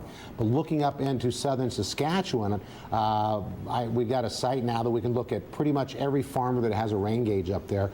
We can look at theirs, and the rain in Canada in 24 hours anyway. I'm not talking about yesterday, 2 days ago, but for 24 hours it hasn't been that bad. And they were projecting an inch of rain bullseye from tonight through tomorrow night. Tonight is 7 through tomorrow night is 7. As of right now, that hasn't happened. Now, we still have quite a few hours to go there, but the numbers I was seeing was 0.15 of an inch, 0.2, one spot was 0.4 of an inch, as opposed to 2 inches or 3 inches in the past 24 hours. And any more rain they get will just inevitably mean the longer flood fight that we have, or flood flow, let's be honest. And of course, the stuff that's falling now is going to be going into the DeLac, which just races right into Burlington. Absolutely. Any last little tidbits when we talk about sports, Mike? Well, just one thing. Twins 7-game win streak. If there's a little bit of a bright sunshine right now and all this, we can follow the Twins, and they're going for their 8th in a row tomorrow night. They'll be on the West Coast taking on San Francisco. We would have never thought. You would have told me that a month ago. That they would have had 2 in a row. Yeah, I would have been happy. They are a hot team, hottest in the league right now. So. All right. Well, thank you, Mike. And, yeah. Wow. Well, at least there's a bright spot somewhere. Yeah, that's right. Well, it sounds good. We are going to continue our extended coverage around the clock here with Flood Fight 2011 on KX News Live, and we will take a short break, and we're going to come back and talk a little bit about preparing our homes and all of that stuff as we prepare to evacuate right after the break. From KX News in high definition, this is a special report, Flood Fight 2011.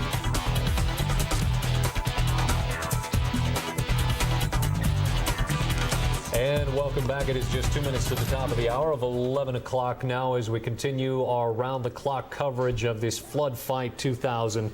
Sean Sitma in here with you. I'll be along with you until 6 a.m. as we continue to update of any of the current changes that happen on the Mouse River through Minot, and along with that, Burlington and any other reading sites and areas within our viewing area of the Mouse River.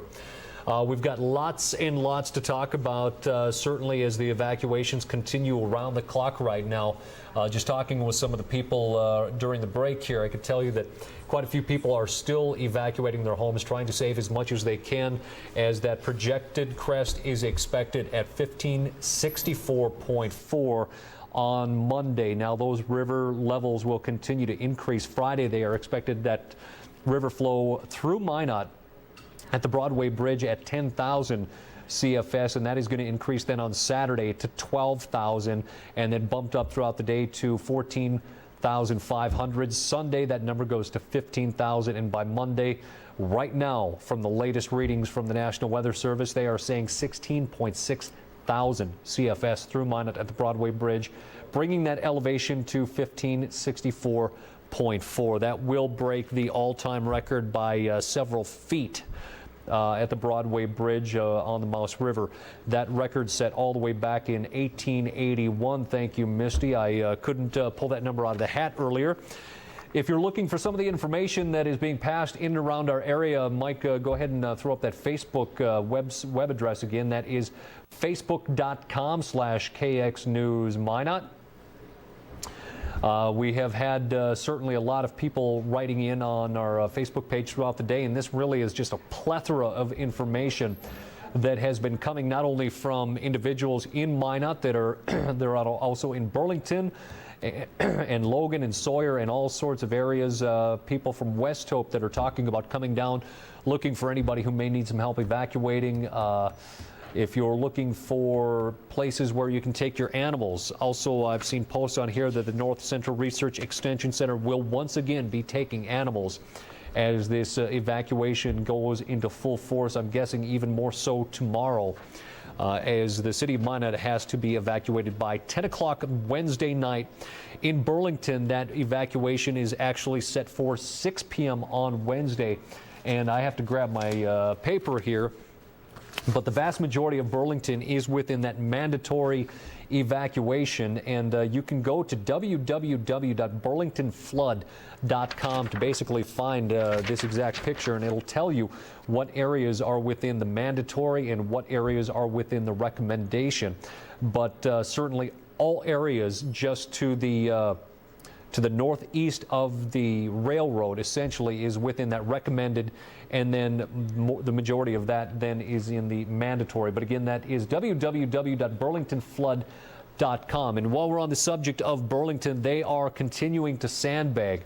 From the sounds of it, talking with Mayor Jerome Grunberg today, that they will continue to sandbag around the clock. They are going even at this hour, as I am told, continue to sandbag. They will be placing levees, hoping to raise the levee system through Burlington at least 1 foot. They're going for at least 1 foot to handle that 12,000 plus CFS flow through Burlington.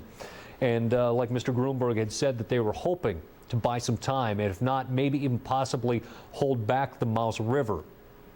However, he did also mention that there is the real possibility of losing that flood fight, and if that should come, they will fight to the end, but if that should come, they will sound those sirens in Burlington. And one thing that we have to point out is that when those sirens blare in Burlington, that is the immediate notification that you have to get out now.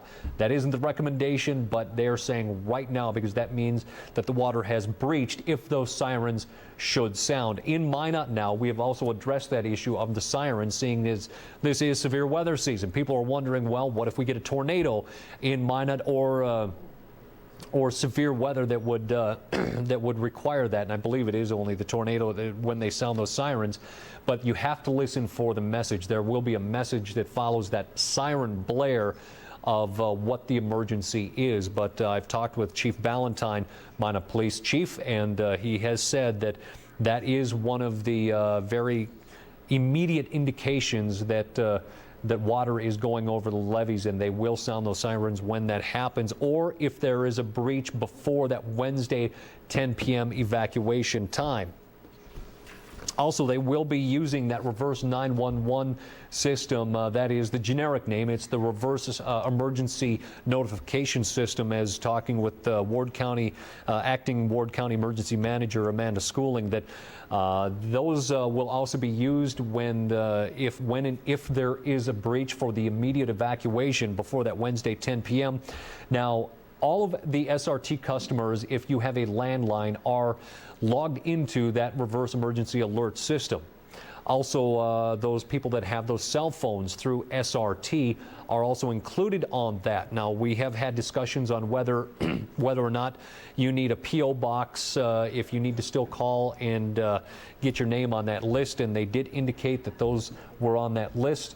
If you're some of us that have Verizon or AT&T now within the Magic City, you also need to call that number, and there it is on that flood hotline, 858-9366, to get your name and your address to be included on that list. Now, there is a little bit of lag time. Initially, it was that 30-day mark. Once you called, it was going to take 30 days. Well, they've worked out a deal with SRT and with the company that they get that subscription through, that it is about a 1 to 2 day turnaround, maybe less depending on when you call and when they're submitting their new list, but it is going to be a little bit of a lag time. So as Chief Ballantyne said in one of our previous interviews, that if you just call that and you have a cell phone, you don't have a landline, have a plan. If you have a friend who's already on that list, has been on that list for many days, or know somebody up on the hill, make sure that you let them know that if you're staying down in the valley until Wednesday night, have that plan to have them give you a call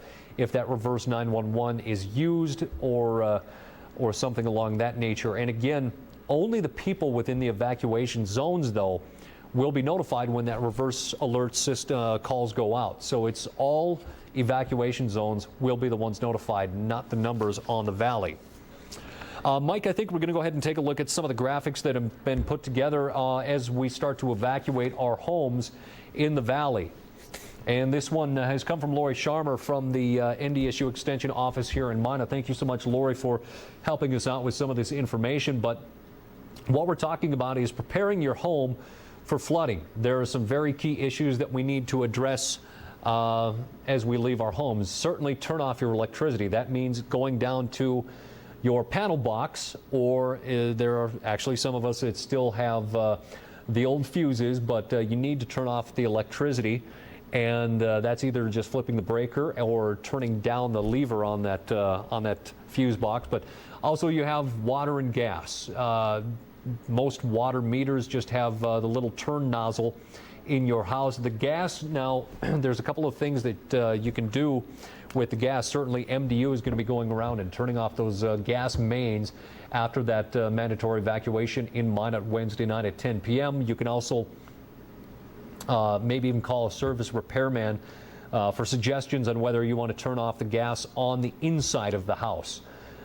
Make sure you get most of your valuables, hazardous materials above the expected water level. And again, that expected water level is on the unprecedented levels of 1556.4. So it would be very difficult for a lot of us to really get an idea of where that's going to be in our house unless you have a really good GPS finder and are able to get that to work inside of your house. If you live outside of town and have, say, a propane tank, or you have some of those little propane cylinders for your gas grill, you need to anchor those down. Full or not full, those propane tanks float away. And we've seen that during the spring melt, things like that. They have to be anchored to the ground with very deep anchors, because as the water begins to saturate, as it will when it floods, those propane tanks outside of town very easily could float away. And that does create some of a little bit of a hazardous situation if you have propane leaking out of a busted line and things like that. So a little thing to think about there. Also, the drain plugs. We've been talking about this for weeks, and we should probably spend a little time talking about this. Have you plugged your drains, Tom? Actually, no. I'm up very high, and I've been watching it closely. I have not. I'm gonna get on your case here now, because Alan Walter. Everybody in Minot? Everybody in Minot on the lowest level of your home. So we're talking about your basement, your floor drains, your sink, your shower. If your laundry is down there, believe it or not. How do you do your laundry then? I'm just asking because we didn't do this. Okay, so your laundry, the easiest way to do this is you need to take out, you have the hose where your washer dumps into. You can take a tape measure and measure that hose, and you can go to a couple of different places, whether it's Max, to Menards, or whoever sells drain plugs, and you need to get a drain plug that size, stick it into that PVC, and then tighten her down. See, the day that I plugged mine, they didn't have any drain plugs in town, and that's when the sewer main collapsed down by Roosevelt Park Zoo, and I cheated. I went out and got a cap for a PVC pipe and some PVC glue, and I just glued mine shut, which is a permanent thing, though. When I come back to my house, maybe in August, whenever that is, when our water goes down, I actually have to cut then that PVC pipe, splice it, and do all of that fun stuff. But Alan Walter said, certainly we are going to see more sewer line collapses in town, and that is going to be, I think, more prevalent as the Mouse tops its banks, as it is expected to sometime Friday morning. He said that the systems... I'm going to ask this as somebody who hasn't done it. Okay. And just an example, and I will use my house because I know there's other houses that are like that, especially in my neighborhood. But I think my next door neighbors did that. But so if you have like a toilet, yep, you take the toilet off and plug that. This has been a little area of contention. There are a lot of people that have talked about, well, you can just, they sell the plugs that go right into the stool. Talking with some plumbers who went through the '69 flood. There was a nice gentleman that we had a very long conversation with. He says what could happen, not will happen, but what very easily could happen is that there is a wax ring at the base of your stool that when it's mounted on, it's put in to basically seal your stool to the pipe. And what they saw in 1969 is that the gas levels, the pressure in that system became so much that it actually blew out that wax ring. So now you have a plug in your stool, but the water is coming in below that plug because your wax ring is gone, and now it's flowing out at the base of your stool. If the sewer should happen to back up in your area. So the best suggestion for a lot of people is to actually remove that stool, and that's fairly easy actually, is you just need to shut off the water off your tank, and then unhook it off the basin, and there's only two little screws you can use with a crescent wrench, and remove that, pull the stool up. There's going to be water in there, so plan for a little bit of water coming out because of that drain trap within the stool system. And put the plug in at the base there, and see, I should have remembered what size that was. I want to say it was a 2-inch plug, but I could be wrong in that, but maybe 1.5 inches, I can't remember. You can grab a tape measure, measure right across the opening, and that's what you're going to be looking for. The other things a lot of people have been concerned with is the sinks. Now, one thing a lot of people don't think about is that, okay, they can take the sink out, their drain out, and then put it right in the sink. Well, there's a little problem with that. Most sinks nowadays have that overflow catch. And that, if the sewer were to come up, it's going to come up through that overflow through the sink past that drain plug that's in the sink. So what you have to do is go behind the drain trap, which is going to be underneath the sink. Also, you might want to get a bucket to catch some of that water that is going to come out. It is not going to smell very good, but you need to take and plug it behind the drain trap. So for those of us that were praying for gravity to be our best friend here, not necessarily is going to be the case. No, actually on the hills is where we've seen most of the sewer backups in Minot, simply because the water table is so high right now on the hills. We have a perched water table in Minot because of the vast clay layers, as we've seen as they've been tearing into that hill on Magic City campus to get the clay to put on the dike systems. Well, that's what's below most of our houses. Clay doesn't let water through, so that water, when it seeps down through that very little bit of soil, actual black dirt we have on the hills, that's why our water table is so high on the hills, and along with that, the pressure on the sewer systems. And I cannot stress enough, and I have been talking to more and more people trying to convince them that you need to get your sump pumps out of the sanitary sewer system. One of the guys I talked to was, well, mine only runs every couple of minutes. Well, every couple of minutes, that's dumping a lot of water into the sewer system. I got to say this. Been driving around before, tonight, and driving around places near the river and looking at houses to see if I could see hoses. Like one of our photographers, Galen S., his hose is going out into the street.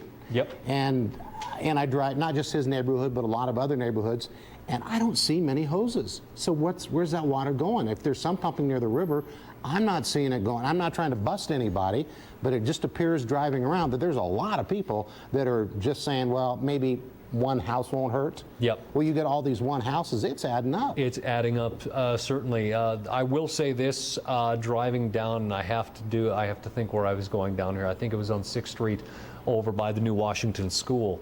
I have started to see quite a few new hoses coming out of basements that I've never seen before. Just recently, though. Just recently, because of the issue of sewer backup. And to be honest, we need to literally get all of the houses doing that, because I've cleaned up sewage out of a basement before. That is wholly unpleasant.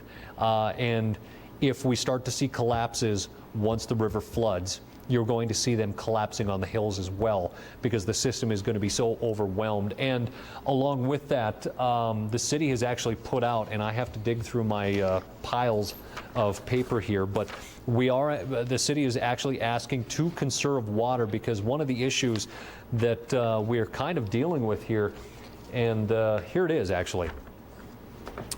This citizens conserve water in the city of Minot, Burlington, Kenmare, Berthold, and any West River and North Prairie water users. And the reason for this is that a lot of our city wells that pull out of the Sundry Aquifer are right out by that East Side Estates and Apple Grove area. Well, there's a lot of water out there, and a couple of the wells are actually underwater, but they've managed to seal them off so they're still pumping. But if the water comes up as it is projected to do, they're concerned that some of these wells will shut down, and as they shut down, we lose water making, potable water making capacity within Minot. Right. And so I think for the time being, with all the rain, Tom, can we just say shut off the lawn sprinklers, period? Yeah, do you need to run your sprinkler anyway with all this rain? Absolutely not. And when, you know, we've got, I think we're able to do this now. If you want to shift gears just a little bit here. Now back in the control room, Piper, if you could pull up the radar estimated rainfall. Now what this is what the radar is estimating rainfall to be over this past storm. I've done, it's called the storm total precipitation. And I don't know if you can take off that little bug there that has our logo, or move it or something. Can you blow that up at all? If it kind of, and the little legend is on the right there, and I'm going to move over to where I can see it a little bit better myself on the set here. But the greens, anywhere where you see green, now this is storm total. This isn't just today. This is going to be in the past probably 36 hours. And if you look at Montreal County, where all those reds are, the 5 and 6 inches, that was from yesterday. All right, and that's not to downplay the amount of rain that fell around Plaza, because it was an absolute mess. But what I'm trying to point out here is that will not flow into the Delac. However, if you kind of follow all the greens there, the green, first shade of green is 1 inch, second shade is 1.5 inches, third shade is 2, and then once you start getting into the yellows, you're looking at 2.5 inches of rain. So certainly in Montreal County, there was a tremendous amount of rain. But if you kind of see where Highway 52 is, that's that sign that you see there, kind of at the gooseneck of Ward County. That's up towards Kenmare. So now where you're getting in Kenmare, you're looking at inch and a half of rain. Jim Potter, our weather spotter up there, called it got 1 inch today, 1/2 inch yesterday. Now that flows into the Delac, Sean. And so that's one of those wild cards, because that goes right to Burlington, doesn't it? And we know that they're figuring in, the Corps of Engineers and the hydrologists are figuring in, they were figuring in about 1 inch and a half of rain in their forecast. So far, this does not seem to be outside that. But we're not done yet because it's still raining. But right now, there is rain up around Kenmare and also in Renville County. So that's going to add to it, you know, whatever we get overnight. Mm-hmm.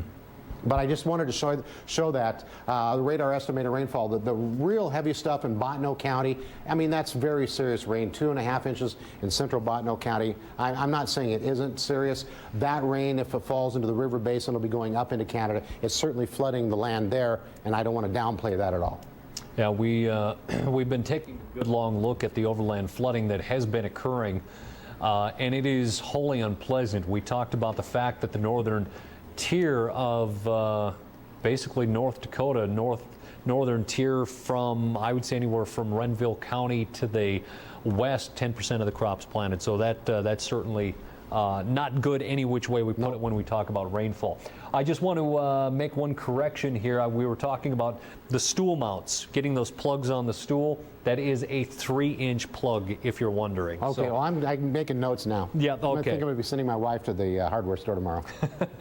That's good. Also, the one thing that Lori Sharmer was talking about too, when she was talking about evacuating homes, there are a lot of people that have deep freezes and significant amounts of frozen food in their freezer. Well, as we evacuate our homes, we have to make arrangements to get that transported, get it into freezers and things like that. So we have to really think about the broad spectrum of evacuating. And with that, I mean, we had. Also, I saw something on Facebook earlier tonight.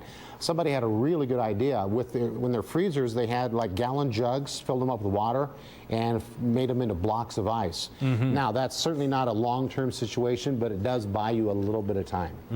Absolutely. One of the other questions that was, I guess, put out there asking. And that was from Abby on Facebook here. Do we need to plug all of our drains as well? And we're talking about the drains in the lowest level of your home, meaning the basement, or if you have a split level, that lowest level. That is what the Public Works Director, Alan Walter, is telling us right now. And like we mentioned, that is... And he's saying all the houses. Like I said, I didn't do that. I live up by the airport. I thought I was safe.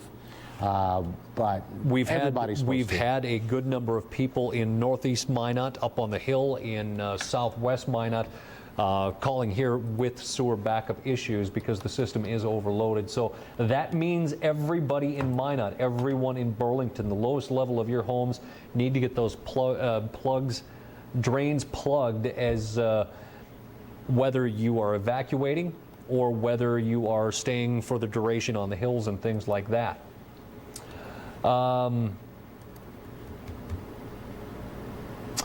Looking ahead here as we take a look, Mike, we've got another graphic up here that is talking about actually those drain plugs. Let's just, if we can get that, it's plugging the house drains, and yeah, there we go. It's you know, plug the basement floor drains, remove and prepare appliances for flooding, shut off the fuse box, breaker box, and things like that. And then there is another question that was actually put up there as well. Are we expecting waves of water when this new flow comes in on Friday, as is expected to be around the 10,000 mark, and then ramping up towards that 12,000 CFS on Saturday? And talking with the Army Corps of Engineer folks during the press conferences and listening to them for the last few weeks, is it will not be a wave of water washing down the Mouse River Valley. However, you will be able to see a foot or two rise within an hour or two's time. So it is going to be that gradual rise, but not certainly over days as we have seen over the last few weeks, when we're talking about up an inch here. But when it comes time for these flows to be increased from 10,000 to 12,000 between Friday and Saturday, that is when we're going to see that foot or two rise, within that hour or two time. A couple things I've seen here on Facebook. One, somebody asking about, it says this is a call to KX or any amateur photographers about finding a way to video the river. And Joe Goldaddy is out setting that up right now, as a matter of fact. We're just trying to find a good vantage point. Well, we have one now, and whether we end up using them or Catherine Ross's apartment, because she lives very close by, but Brady Martz has their IT guy called. They're right by the river. We can get on the roof if we want to. I believe Joe's talking to them about maybe being inside at a window. They're going to go out of their way to help us so we can put a HD webcam there right over the river to watch this. So we're going to be able to document this. Joe's working on that right now. This really is a historic event. I mean, and it's certainly not a good one. I want to point that out wholly. I've been up since about 7 o'clock this morning trying to evacuate my own home, trying to get everything out from the basement, the main floor, trying to get as much out of the second floor as I could. This is certainly not a good situation, as the mayor put it. A very sad day for Minot, knowing that we're going to lose the entire valley, whether it's homes or businesses and things like that. But on the other hand, we definitely need to document it as well, because the last time that we even saw flows remotely close to this was 1881. Right. Didn't have any HD cameras back then. No. Another thing good about Facebook, there's a lot of people there's a lot of people that have relatives in trucks that are able to evacuate the house. Like you've had to do your evacuation twice now? This is number 2. Yeah. We didn't bring it all back the first time. I want to make that wholly clear, as the mayor pointed out, but we did bring a few things back. But of course, now with the water being as high as it's projected, we went for everything. Now, on Facebook, I'm seeing places here in town, businesses, and since we didn't post it, I don't want to say the name on the air because I don't know that it's accurate. But go to the Facebook site. You can go to facebook.com/KXNEWS Minot. But like there's businesses in town that says they have 2 trucks and trailers, and they're willing to help move people in need, no charge other than a gas donation. So that's, people in Minot coming to help other people. And, there's a lot of that kind of stuff going around, and you can find that on our Facebook page. And we have finally uploaded, I shouldn't say finally, because it is a little bit of work. That's a big fly. That is a very big fly. Let's actually see if, he took off. From 1969, though, we did get that video uploaded. Eric was kind enough to go ahead and upload that for us. What we've been showing, that was some of the original film that was taken from 1969. Mike, do we have that video? Let's go ahead and roll that one more time, simply because Eric's going to be editing a longer version of that here for us in a little bit. But in 1969, the river went and flowed. There it is. As you can see, the helicopter that was used in 1969, it crested at 1555.4. And that's Ramstead, right? Ramstead Middle School, and it's right supposed there. to be 7 feet higher than that? 8 feet higher than that? 8 to 9 feet higher than that. Now, Ramstead has got a dike all the way around it. Is that going to be high enough, do you know? The dike That's a seems very pretty good high. question. That's a very good question. Right now, my understanding is that they are actually diking to protect infrastructure, which is the schools, City Hall, and things like that. And my guess is if they're taking the time to dike it, they're going to dike it to the level which is going to keep the water out. If you've ever been in Ramstead Middle School, there's actually a sign, a plaque right on the wall as you walk in that was just a little above waist high for me anyway. Maybe a little higher for the kids that are going to school there, but it was actually the flood level from '69, and that was a spring runoff event, spring melt event, unlike this, which is record rainfall after record rainfall, and basically an endurance trial of flood fighting here. So that flood lasted 40 days from that snow melt. And this one is looking out. When did we start actually fighting flood water? Was that April? Seems like it, but I mean the big stuff started like right after Memorial Day. Yeah, I mean, it was Memorial Day when the first evacuation came out. It was that Sunday, and then Memorial Day Monday with that torrential rainfall that basically 4 inches up in Donnybrook that took over the Souris River Basin. Mike, too, if you can go ahead and find, there was a video that we showed earlier that I had taken a few days back of that plaque from that power pole on 4th Avenue and 7th Street Northwest in Minot. It's kind of a good indication of where, as far as street level anyway, of where that flood water was at. And I myself was actually trying to figure out, using my line of sight on what, even 7, 8, 9 more feet was going to mean for houses in that area. And it really is just an incredible thought that much water is going to be coming through. As we kind of look for that video, I also want to mention for people who are evacuating and don't have a place to go, a lot of us have friends and families on the Hill, but there are a lot of folks too in Minot that live in the valley that are newcomers to Minot and maybe don't have that network of people yet. But the Minot Auditorium is being set up as the shelter there. The American Red Cross is going to be manning that. There will be, my understanding, meals and showers that will be provided within that extent there. As far as the food, I'm not wholly certain. We'll have to get to the Red Cross to find out exactly what kind of amenities will be provided there. And along with that, the pets, unfortunately, can't be taken to the auditorium. However, the North Central Research Extension Center south of Minot is once again being set up as kind of our pet shelter. They will be able to take, I would say, just most pets within the realm of reason. They had cats, dogs, a couple of rabbits, a gerbil, and a couple other things the last time that we went into evacuation. So what they're asking is if you drop off your pet, certainly your pet some ample food supply, some old blankets that they can lay on, a leash if the pooch has to be taken out for a walk, and they will be taken at the North Central Research Extension Center. It's 11:28 on, I'm even lost on my days on this Monday. We're going to be right back. We'll take a short break and be back with more of this KX News Round the Clock coverage of Flood Fight 2011. From KX News in high definition, this is a special report, Flood Fight 2011.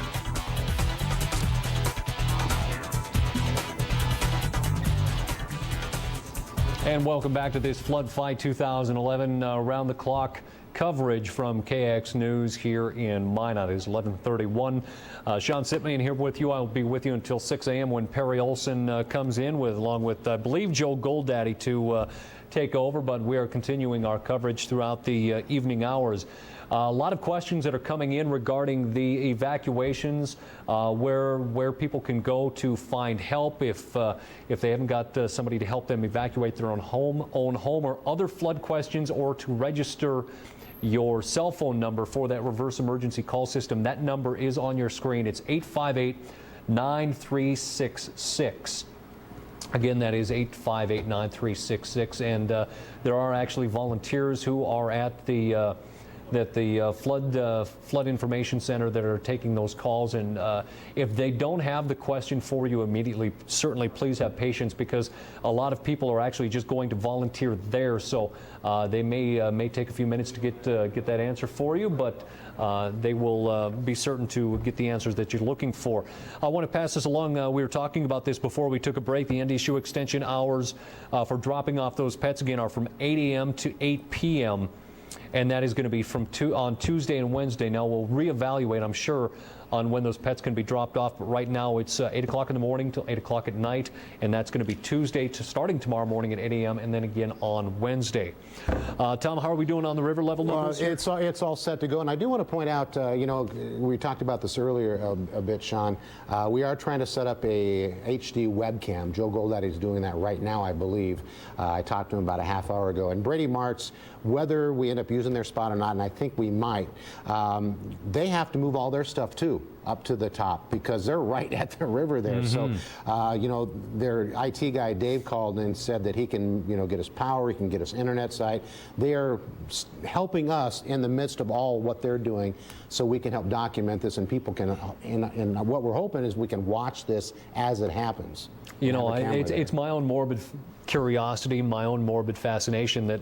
I hate to say it, I wish there was a way where I would be able to set up my own camera at my house to watch it flood, because for whatever reason, I want to see it when it happens. Now, unfortunately, I'm in an area where the power is going to be cut. The trees are infinitely too tall to be able to see that happen, unless maybe from the air. But it's. I don't even know how to describe it, to be honest, to have that feeling when you're evacuating your own home, to sit there and going, okay, well, there's my window, looking at, from what I can tell, the water's going to be that high on my wall when it floods. I don't have to, I can only imagine that because I'm fortunate enough to live on the hill. So I'm not going through that, but I'm having trouble just wrapping my brain around this. My mind isn't really letting me. Mm-hmm. I mean, I know what it's going to do. I know what you tell me, and Jim says, okay, add 7-8 feet.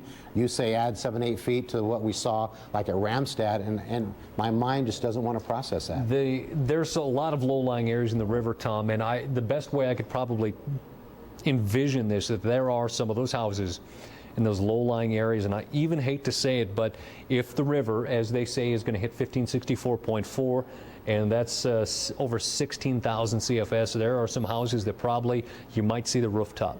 And we might even have a new number there for those who are going to be staying up, and we're streaming this all night long. We're streaming this indefinitely right now. I think it's 1 o'clock in the morning. There will be another set of numbers coming out from the Weather Service. Not necessarily a new forecast, but the graph only goes out a certain amount of hours, and we get into another time period, I believe, at 1 o'clock. Good, bad, or otherwise. I mean, that's what it's coming in. So far, the numbers have been going up. This number was 1553 earlier today, and they upgraded that because of the increased flows from Rafferty as the water was going over the dam. And I think that's one thing that we have to point out, too, as well. We'll see if we can find some of that video, maybe of the Rafferty Dam, too. But Canada is releasing these amounts of water simply because they have to. It's not that they're just opening up the dams because they dam integrity. Dam integrity. Yeah. There we go. It's the water is going over the dam, and they have to get those levels down, especially on the Rafferty. And then there's a little bit that is going to be coming out, and I'll get those exact numbers here in a little bit. But why don't we take this opportunity to go through river levels here a little bit? There? We'll go ahead and Mike, if we can bring up those river levels starting at Sherwood, where it's currently sitting at 22.91 inches. That forecast is expected a week from today on Monday at 26.6. Working our way down the Mouse at Foxhome. This is the one we were talking about that we have to keep our eye on. The Des Lacs River system at 10:49, that is increasing. And as Tom talked about, there were some rain totals up there that could have an impact on that level. And that's kind of the wild card for Burlington. We'll touch on that more here in just a moment. That highest ever reading was actually at 21.23, April of 1979. The lake level at Darling, that is a little bit deceiving. They are trying to create some capacity within Lake Darling to prepare for some of that water as it cascades out of Canada and is set to slam into the Darling Dam in a couple of days, trying to create capacity. So that's why they have ramped up those releases. Currently releasing at 9,000 CFS, dropping a little bit at 1599.44. Their hope is to get 4 feet of storage within that dam by the time the water comes out of Canada, and those certainly will be increased here over the next several days from the Darling Dam. That's Friday starting at 10,000. Saturday it goes to 12,000, and throughout Saturday then it goes to 14,500. Sunday then to 15,000, and Monday at 16.6. And I have to mention here that those are the readings that are going to be coming at the Broadway Bridge in Minot. I'm getting a little ahead of myself here. Sorry about that. In Burlington right now, 23.44. The highest was on June 2nd. Not much farther away from that, about a foot east of Foxhome, back in the Mouse River. 17.6, and that forecast is set for the 26th, so next Sunday at 20.1 feet. Farther down in the Mouse here at the Boy Scout Bridge, just northwest of Minot, 21.17 feet. Again, that crest is expected on Monday. Now, these are the latest projections. That could change again. Like Tom was saying, we're getting some new numbers possibly at that 1 o'clock a.m. hour. But right now, that is set for next Monday at 23.7. And then the Mouse River at the Broadway Bridge, 1553.61, heading for that all-time high crest, breaking the old record set back in 1881 in January of 1881 at 15. That was 1558. We are well past that, heading towards 1564.4. At Logan, the current reading is sitting at 37.2. Now, that hasn't changed a whole lot, setting for next Monday at 38.4. That's their projected crest. In Sawyer, we had another one of our Facebook followers asking what the latest reading is. It's at 24.34 inches. That crest is expected next Monday as well at 27.1. These are subject to change as the National Weather Service continues to figure in some of the rainfall and releases from up in Canada as well. Velva is sitting very good with their dike system right now at 1508.65. Their forecast is at 1511.3 for June 27th. Again, their dike system is built to that 1515 mark. As we were hearing from the mayor of Velva earlier, they have had a little bit of seepage. They are monitoring those. But again, that 1511.3 mark is still below their dike system capacity that is built up to that 1515 mark. As we head towards Towner, that current reading is dropping a little bit at 56.85. Another new projected crest for Towner for next Monday at 56.9, continuing to break records on that Towner reading. Bantry dropping a little bit as some of our lower flows over the last few days are finally reaching up towards that Bantry area at 1477. That crest, that river is going to go up in a couple of more inches at 14.9. One of the gentlemen I talked with today, I talked with a lot of people. You're going to have to forgive me. I was chatting quite a bit with a lot of my neighbors and people that were going down our street today, asking why Towner and Bantry and some of the people in the outer lying areas of the Mouse River system only go up a couple of inches when we are talking feet in Minot, simply because the water is channeled so heavily through Minot, and once it gets out past the city's dike systems, it spreads out and covers such a wide area of the valley. And one of the things, Tom, I think that we haven't mentioned yet at this point is that there are a lot of people to the northwest of Velva, basically between there and Towner, that have been displaced since early April when that initial flood hit that area, and will continue to be displaced for the duration. And we are talking possibly July or later. These are folks that live down in the valley that haven't been in their homes since early April. And it could last longer. You want a bit of I'm not considering this really good news here. The National Weather Service just today released their 3-month outlook. And you know, normally I don't buy into those a whole lot because they change so much. But I will tell you that starting in the one they did for March, April, May was absolutely right on. April, May, June was right on. June, July, August was right on. And I think now they have, is it July, August, September? Anyway, the latest one now has a 40% chance of cooler than normal and a 40% chance of higher than normal precipitation. Now, the reason I point that out is 2 weeks ago, we were at like equal chances for normal precipitation. So they've gone from an outlook where they were thinking maybe it was going to be normal precipitation for the rest of the summer, now to a 40% chance of higher than normal precipitation for the summer months. And that's a pretty dramatic change. And they've been pretty right this year. I don't always believe them, but they've been pretty right this year. And right now has put us in a very bad situation. You know, when we were talking about those flows from Canada at that 4 p.m. press conference, Mayor Kurt Zimmelman talked about the 23,000, actually 25,000 coming out of, that's going to be coming past Sherwood, but 23,000 is being released from the dams up in Canada. Rafferty is releasing roughly 17,000 CFS alone, and like we talked about, that's because of the integrity concerns at Rafferty.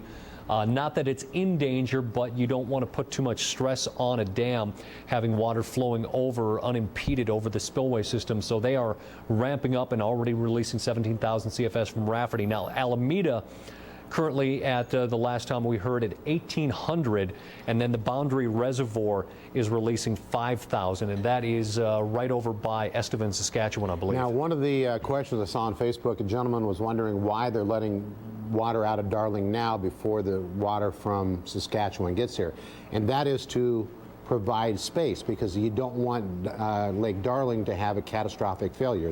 Am I correct in that? Well, assumption? anytime you put a dam at full capacity, it does put pressure on that levee system, that diking system that is the dam itself, basically. And so they absolutely have to do this because, I mean, the goal is never to get a dam full.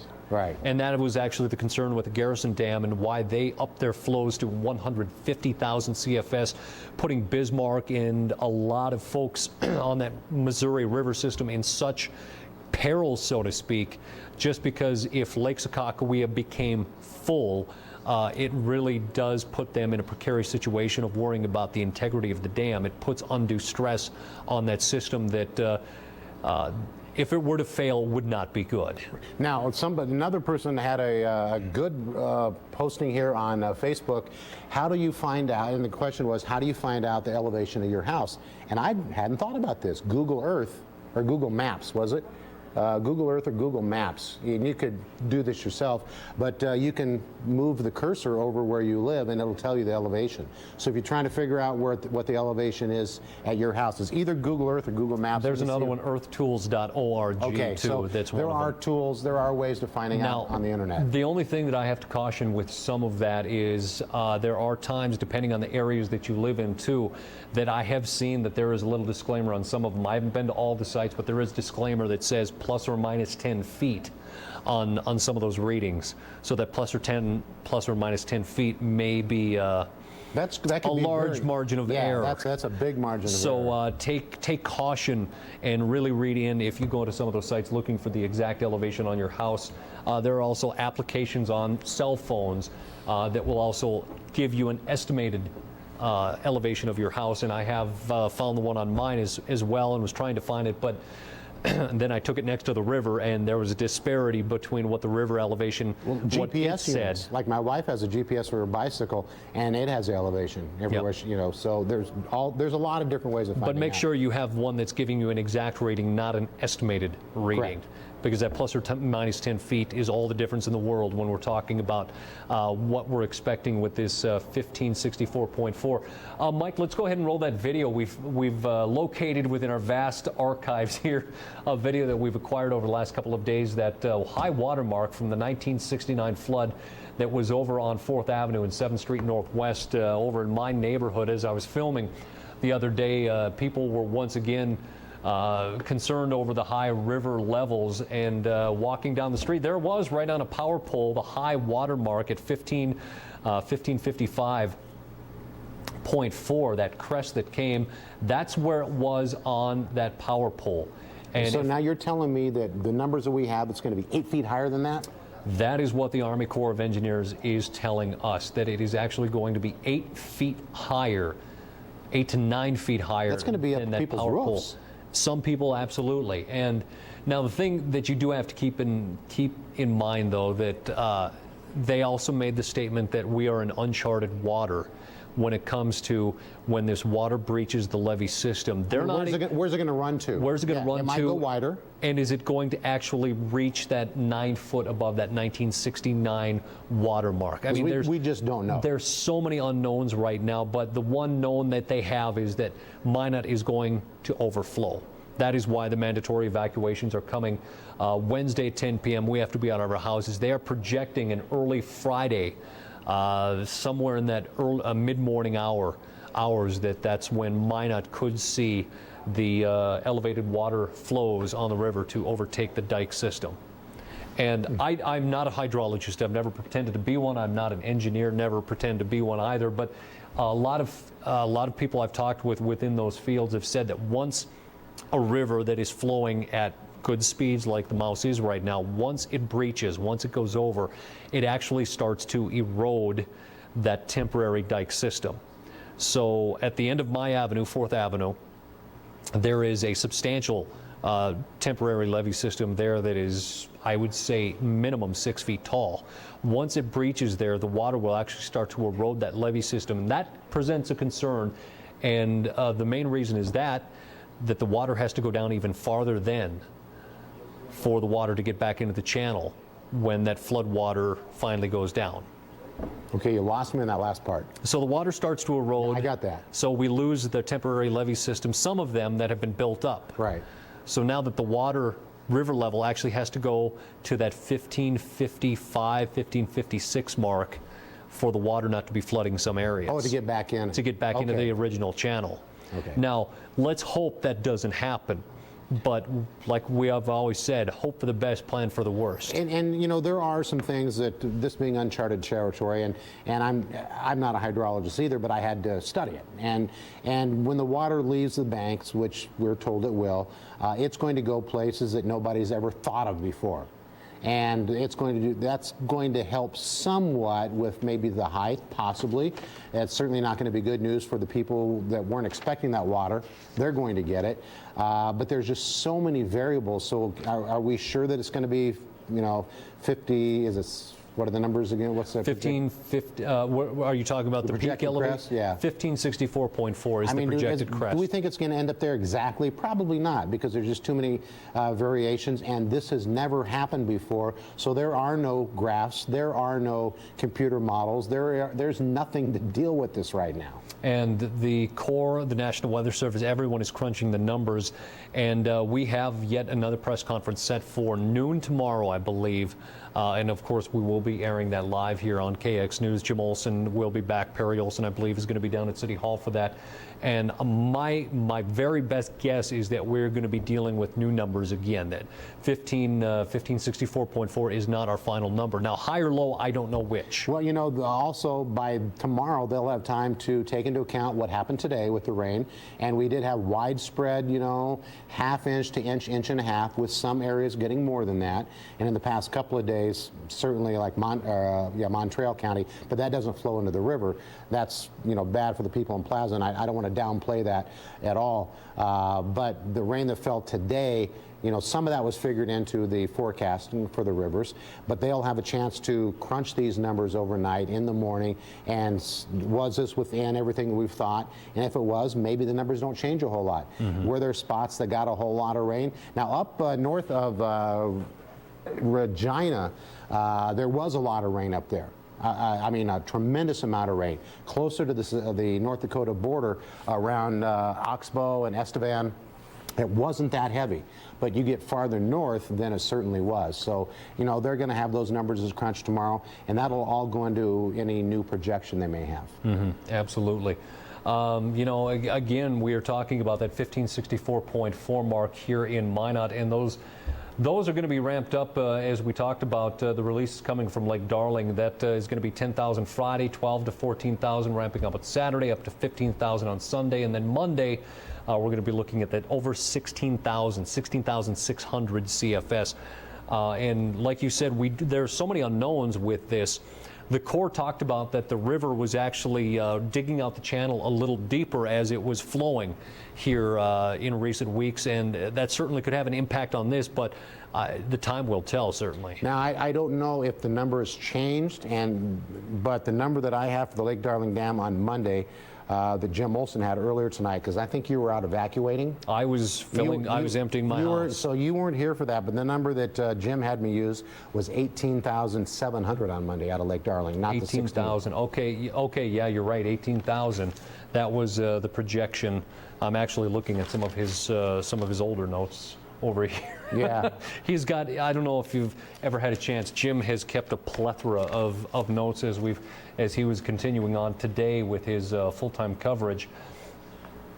But one issue that a lot of people have been concerned about today, when we initially found out at 8 o'clock in the morning that the city of Minot was planning on building up our dike system. We were going to go around the clock building levees, and by that 1 o'clock conference call, with the amount of water that is coming out, the writing was on the wall. We weren't going to be able to do it. By that time, too, it was pouring rain in Minot.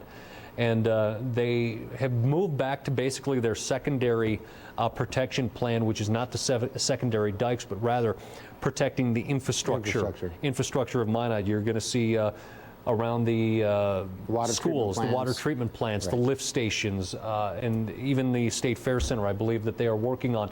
Here's a look at all of those 9 evacuation zones. And again, tomorrow we could see a little bit of a revision on some of these as they look at the inundation maps, those areas as the water comes up higher than it ever has before. Some streets, a couple of avenues may possibly be added to this depending on what the numbers that the Corps crunches.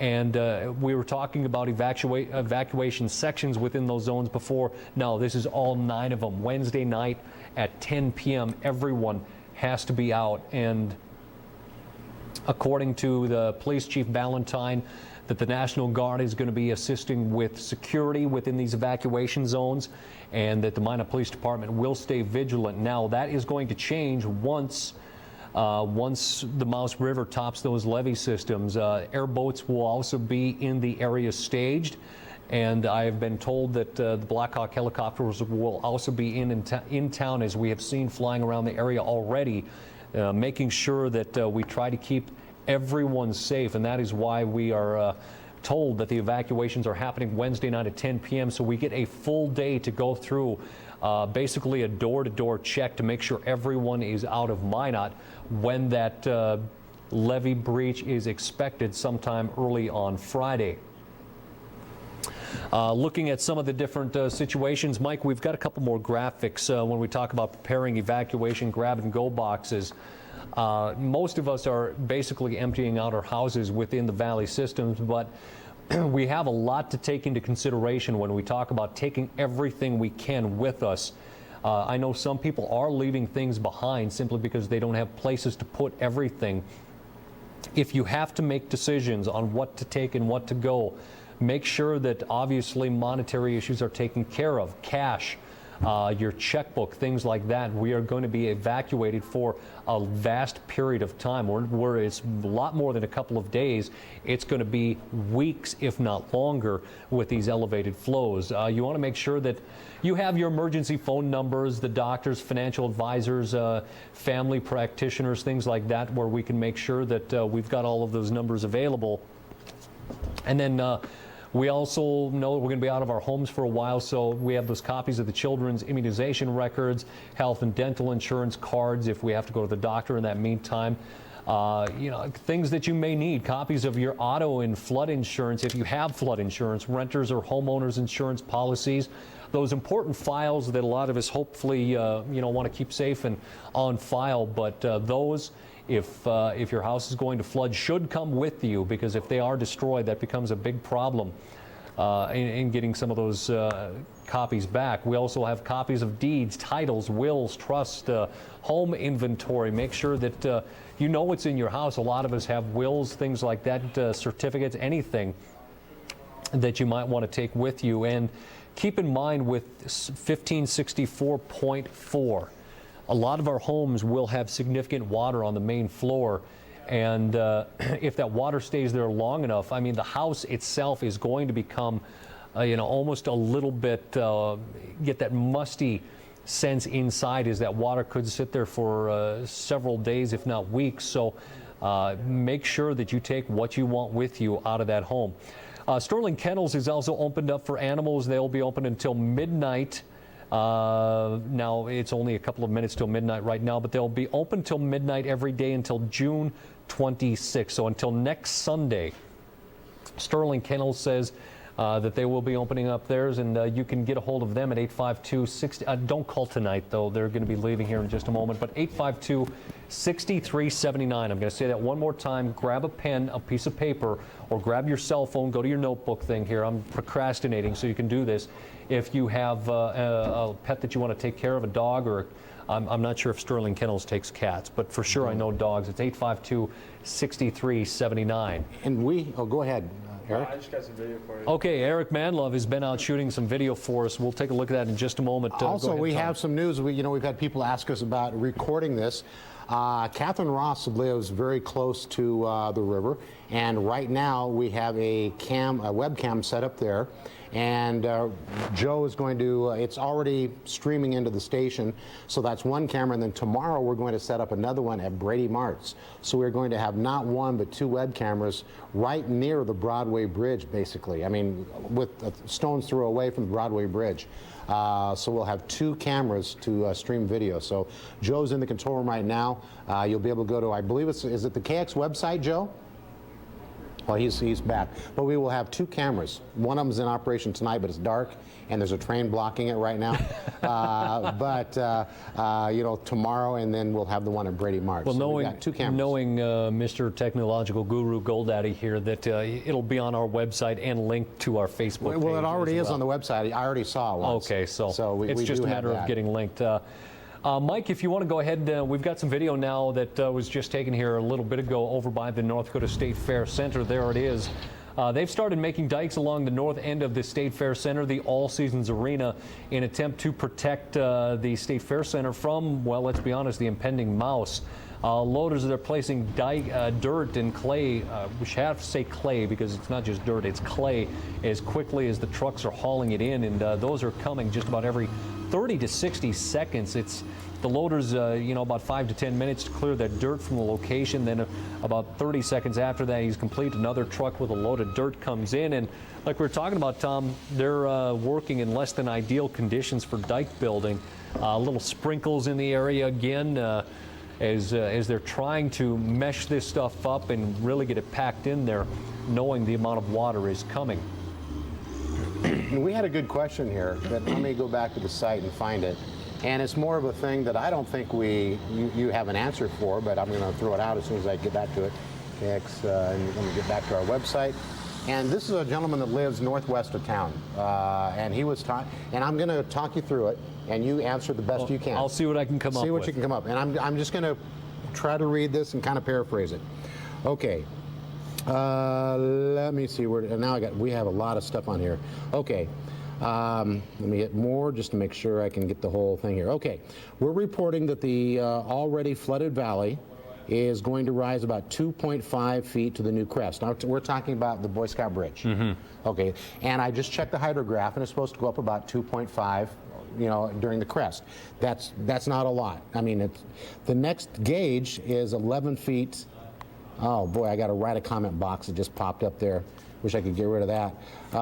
The next gauge is actually Broadway, the Broadway Bridge. The Broadway Bridge, correct. In Minot. So we're talking about going up 7-8 feet. Okay. The question is, how can it go up 2 feet there and 11 feet over there? Yeah. If it's going to go up 2 to 3 feet at Broadway at 4 miles northwest, Boy Scout Bridge, how can it go up 11 feet I think the easiest way I can describe this, and we've asked this question to the Corps before, when you talk about the reading levels being 2 feet out here and 11 feet in town, is simply look at the area where the water spreads out to once it's outside of the dike system. For instance, at the Boy Scout Bridge just northwest of Minot, where they're talking about that 2.5 feet. Because it spreads out so much, that is the difference within those 2 feet. Now, once it goes into Minot, into that dike system, all of that water that is spread out in the valley is now funneled. And as it comes back in there into the dike system, then it increases in height. Okay, because it's funneled, but out of the Boy Scout Bridge, it's spreading out. It's spread way out. I've been up in the air several times. It looks like a vast lake out in the valley. And all that water through Minot is going through a river channel comparative that is tiny to the entire valley. That's the disparity between 2 feet and 11 feet. That's a good answer. Yeah. Well, really quickly, too, I just want to show you, and we have it pulled up. On our front page at KXNet.com, we have a live link to watch now the Broadway Bridge Skycam in the Minot area, and this is what it looks like. You're looking at a live shot, and you may have heard him talk about it earlier. Sean, this is coming out of our reporter Catherine Ross's apartment. So we kind of wired this up. We have another camera coming tomorrow as well. So we're going to have 2 different angles. Now, at night you can't see much. You're looking right at the river, and if there is trains going by, the train could be in the way here or there. But the thing is that you can see, actually, even at night, the lights reflecting off the top of the water. It's hard to see it right now. But if you go to KXNet.com, and it's right on our homepage, there's 2 links kind of around the weather announcements section. One of them says watch KX News streaming live, which is this right here, and then watch the live KX river camera in Minot. So we're going to add another camera to that tomorrow, Sean. And again, you'll be able to now watch, and where this is pointing right now is pretty much where the gauge is at. Broadway Bridge. It's just basically to the east and a little bit, I want to say, to the south as the river wraps right there. Yes, and so you're basically going to be seeing the intersection, the lights during the daytime of 4th Avenue and Broadway. Okay. So it's right there. You can see the river, you can see the dikes and everything. So keep an eye on our website, our Facebook pages, and again, another camera to come tomorrow. So kind of good to note here as we head into what could be just, again, a devastating flood here in the next several days. And this scene is going to change tremendously by the end of the week. Yep, so this is a link that you can share with your family and friends here, that now you can watch the river live. And again, we'll be adding one more high definition camera coming tomorrow. So just wanted to let you know about that. And by the way, Joe, you're supposed to relieve me in 6 hours. Yeah, I'm go going get some sleep. So you guys have a good night. And we'll wake up if we have any more computer stuff. And do me a favor when you come, coffee and donuts. Yeah, that's what I'm asking. Okay. All right. Sounds good. Well, we've been talking here for about another half hour here, so we're going to take a short break, but before I'm going to give you a little bit of idea what we're coming back to. The man before me here, Jim Olson, that was on the air for the better part of most of today from about 10 o'clock on.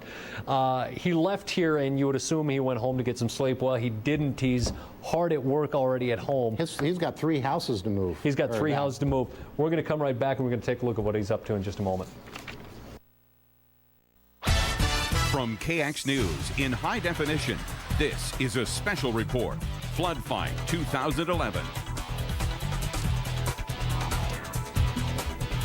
And welcome back to our round-the-clock coverage of Flood Fight 2011. Sean Sitma in with you for the duration of the evening and now into the morning. It is Tuesday, 12:07, and we will continue broadcasting around the clock now until until the water comes, projected for Friday in Minot. Expecting that crest for the final numbers that have come across from the National Weather Service at 1564.4. That is expected on Monday. Now, the crest that we're looking for actually on that early Friday, that seems to be the date and the time that is most likely going to be the issue for the city of Minot, is going to be sometime in the mid-morning hours of Friday, possibly that 7 o'clock hour, where we could see some of the first areas in the Teresita Vallejo area just west of Minot, where it could possibly top those levee systems. Now, many of us throughout the day, as the news came at that 12 o'clock hour during the press conference with Minot Mayor Kurt Zimbelman, Army Corps of Engineer officials, and Minot Public Works Director Alan Walter, all the officials came with the news that the city of Minot was going to be in for a tremendous amount of water and that evacuations were going into place. At 4 o'clock, we found out then that those evacuations were set for Wednesday night at 10 p.m., that all evacuation zones in Minot 1 through 9 are going to be called out of their homes and have to be out by Wednesday at 10 p.m. As we found out, too, that some of these areas might be expanded as they start to figure into those inundation maps as a projected crest of this nature. 1564.4 has never been recorded before. It is feet above the old record set back in 1881, far beyond those levels. So a lot of the hydrologists are still wholly unsure exactly where this water is going to go, and they're crunching those numbers. I expect to get an answer sometime, I would say tomorrow during that 1 o'clock press conference. We can take a look at some of the other areas outside of Minot, Ward County, that are also under mandatory evacuations. That is over in the east side estates area, Apple Grove, the areas outside Ward County to the east within that River Valley bottom that are under the mandatory evacuations. Excuse me. The city of Burlington is also taking a look at that same issue. We can see more areas. I believe that's out in that east side estates area too. But, excuse me, Mike? This is Burlington. Burlington, thank you. Okay.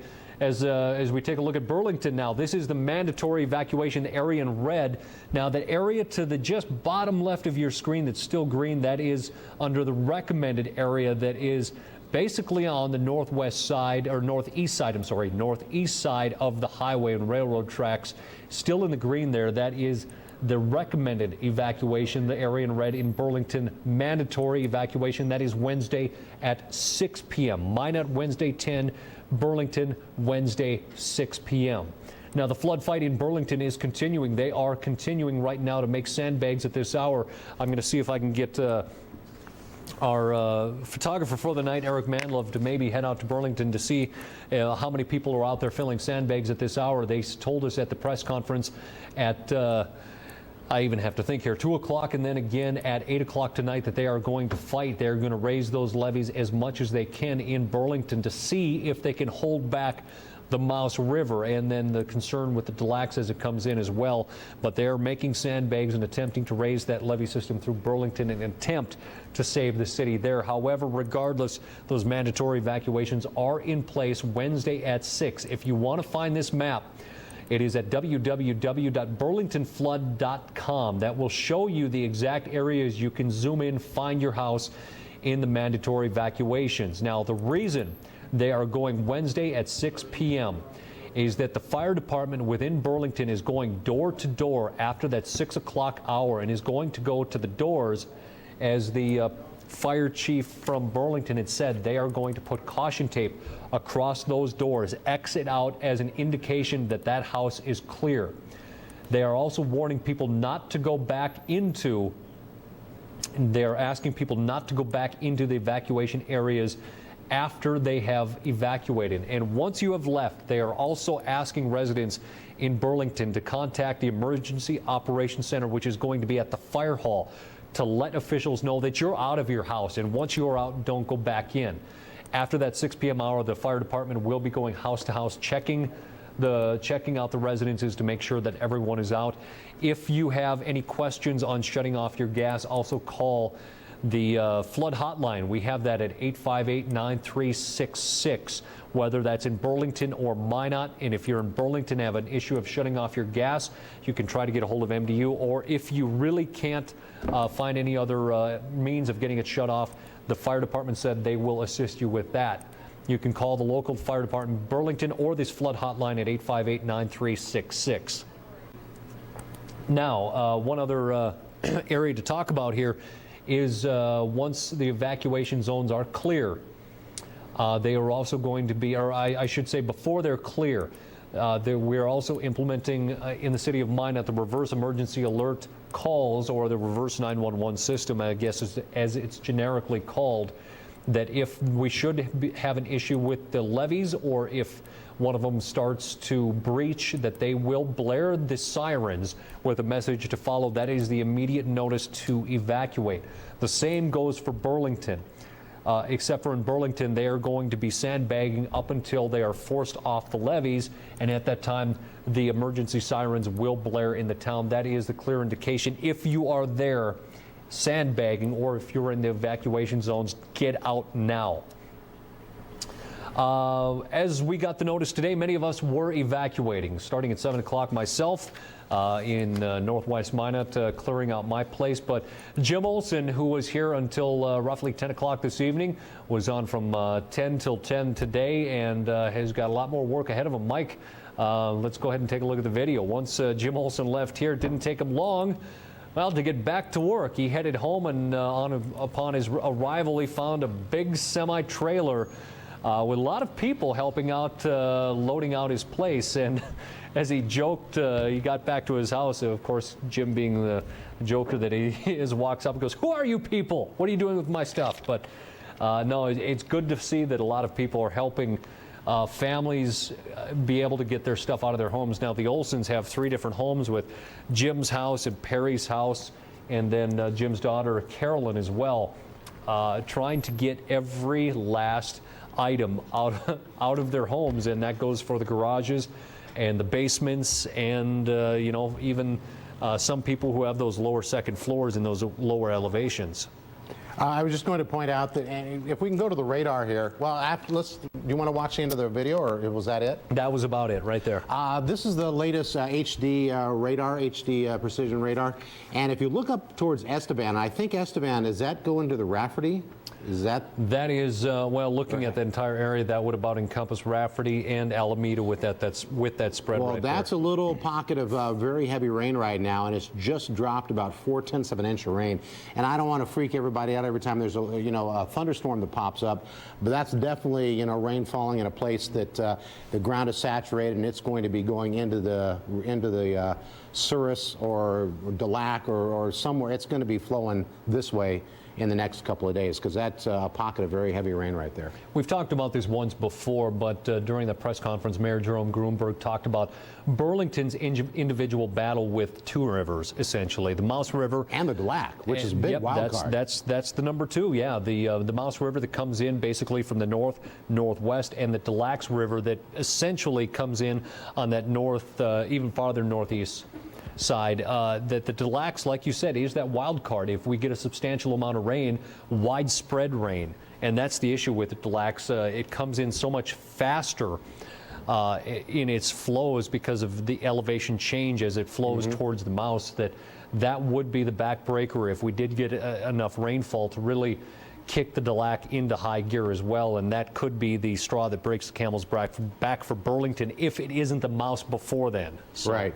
And so, there's just so many places for this water to go. But one thing that we know pretty definitively is that the ground is saturated, and the rain that's falling isn't soaking in anywhere. Anywhere. It doesn't matter where you're at in North Dakota, and even, as far away as southwestern North Dakota, in my home country, we're known as an arid climate. It's about as desert-like as you can get, with still prairie lands, but they're saturated. Everywhere right now is saturated, and the water falls.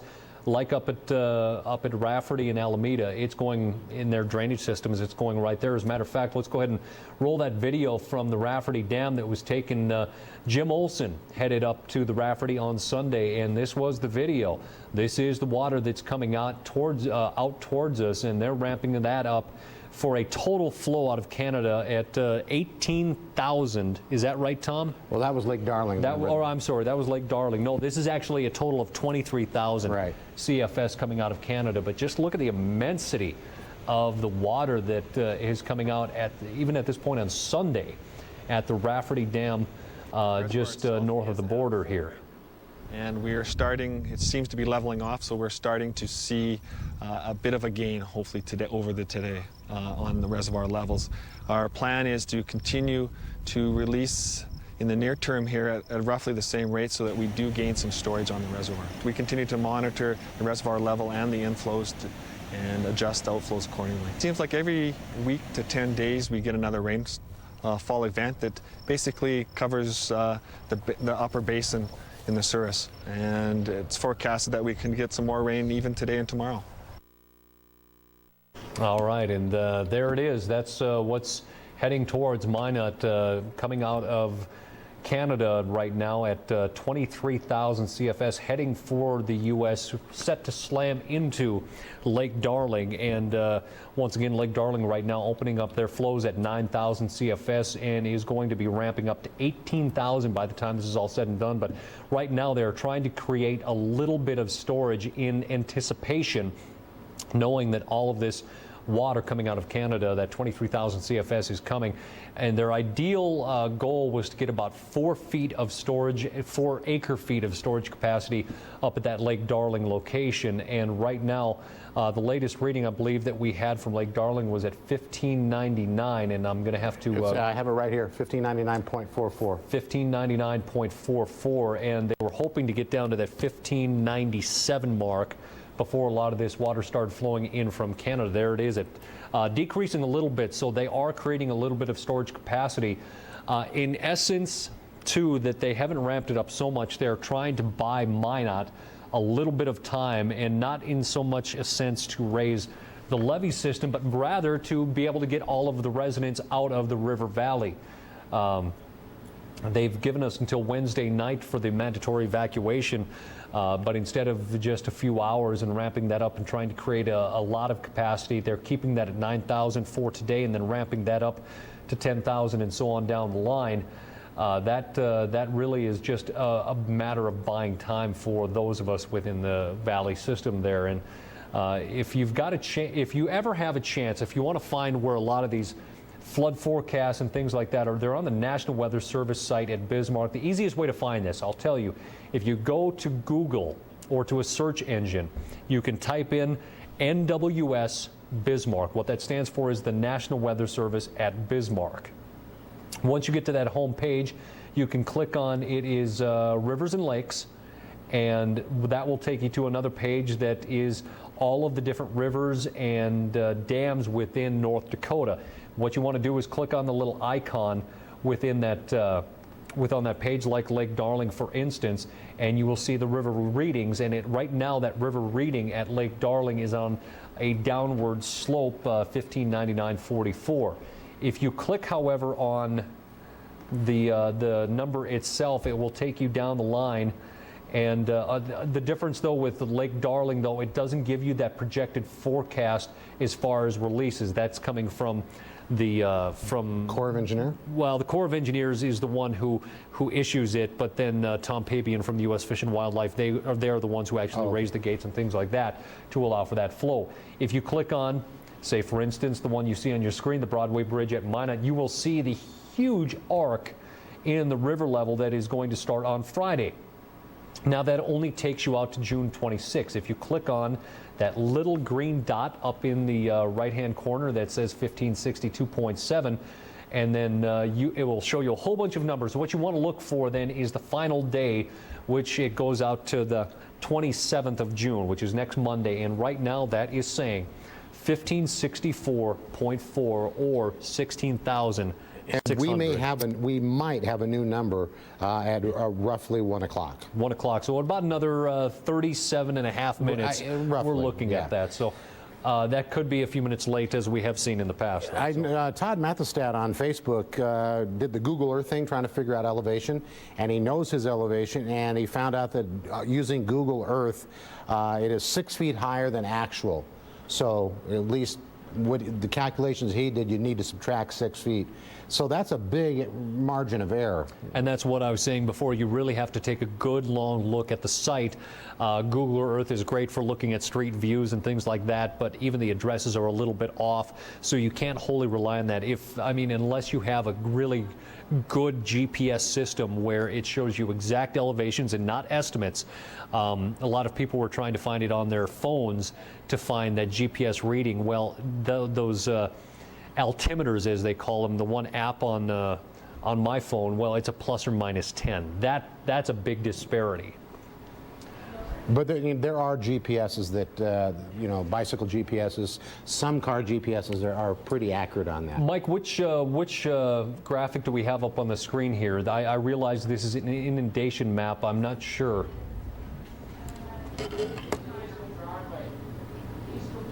East of Broadway at what elevation? 1662. 1562, yes, I don't want to get those numbers wrong. 1562, this is the inundation map, so it's showing the areas that will be underwater at 1562. Now, the difference is that the projection is for almost 2.5 feet higher than that. At 1562, you can see that the entire river valley, and you would have to be able to zoom down on this to see your exact house, but you can see where the water is going once it goes out of the riverbank. And like Mr. Mayor, the mayor had said at the press conference, sadly, we're going to become a lake. We can see that's Oak Park on the left side of your screen right there, Nubbin Park on the kind of the upper north part of your screen. 4th Avenue runs up in there, Broadway's on the right there on the yellow, and you can see that the entire river valley is going to become a lake at 1562, and then add 2.4 feet to that as well. And I think you said it best, Tom, earlier, it's something that's hard to imagine. Yeah, and you know, looking at this map, I mean, that's really not the final product, because this isn't going up to the projected. This is just what we have available to show. We should get another one in the next day or so, I would think. And tomorrow, I think we're going to find out a lot more about those evacuation zones, if they have to be added to, whether it's 1 through 9, which areas may be added to, and they're not going to subtract, but they are working on a couple of dike systems, secondary dikes to protect some of the infrastructure. One of those will be Broadway, and I'm not wholly sure yet at this moment whether or not that is going to mean that some houses are saved that might be behind or on the right side of the levee. Yeah. But for the most part, the entire valley in Minot is set for a tremendous amount of water. Now, one thing that I saw this on Facebook as well, and that's just such a great place, because you know, so many people are offering services, whether it be moving, they have a truck, they need help, they can babysit. I mean, Facebook is just a tremendous place to go. But you know, a question that when I first saw it, I was like, of course, but you know what? Not everybody, you know, really understands that. There's going to be a lot of businesses that have to shut down. I mean, they don't have any option to stay open. Yep. And so that's going to interrupt commerce. You know, like the marketplace over on Arrowhead, that's got to close. And for a minute, just think about all the businesses that are down there that stretch all the way from the west side of town to the east. We were talking about Marketplace Foods. We were talking about Arrowhead Shopping Center, all of the businesses in Arrowhead Shopping Center. We also have Granite Springs. We have Dairy Queen. Then you have the Oak Park Theater. From there, you can move on down to a couple of the bars that are along the river. It's almost just unfathomable to start thinking about it. You've got the zoo. The zoo is going to take a tremendous hit. And all the employees of this business, now say these businesses have to stay shut till July sometime. Mm-hmm. I mean, well, obviously this is going to be a case-by-case, you know, situation here, but are employers going to be able to pay? You know, are you, you know, you're already displaced from your house. You don't have a job to go to. You won't have money coming in. And I'm not trying to paint a worst-case scenario here, but these are just questions. We're painting a realistic picture here, Tom, and that's probably some of the questions that some of us here at KX News are going to have to search out. I know one person on our Facebook page was asking, well, if you are essentially laid off because your business is flooded, are you able to collect unemployment?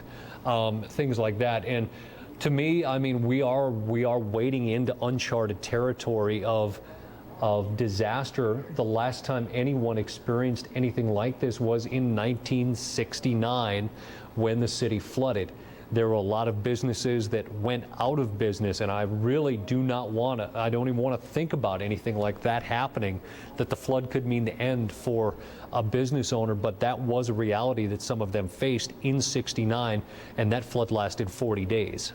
You know, and one of the other, you know, situations from earlier this week, and you know, the days are kind of running together here.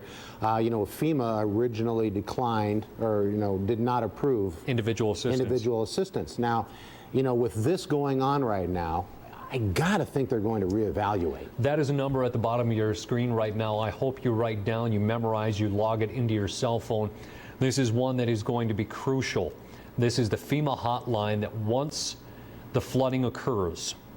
And and I say we because there are a lot of us here that work, Jim Olson, Perry Olson, myself, Galen Ness, a photojournalist that live down in the valley, to report all, not just any, but all damages to your personal property from this flood disaster when it happens. That number is 1-877-212-0316. Now, if for some reason you lose that, the other magic number, the magic number that is on the on our Facebook page, you have to scroll down a little ways to find it.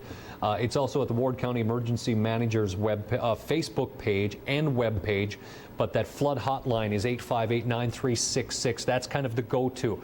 I just had Misty on Facebook asking or saying that there's a lot of folks out at the Holiday Village that need help moving out.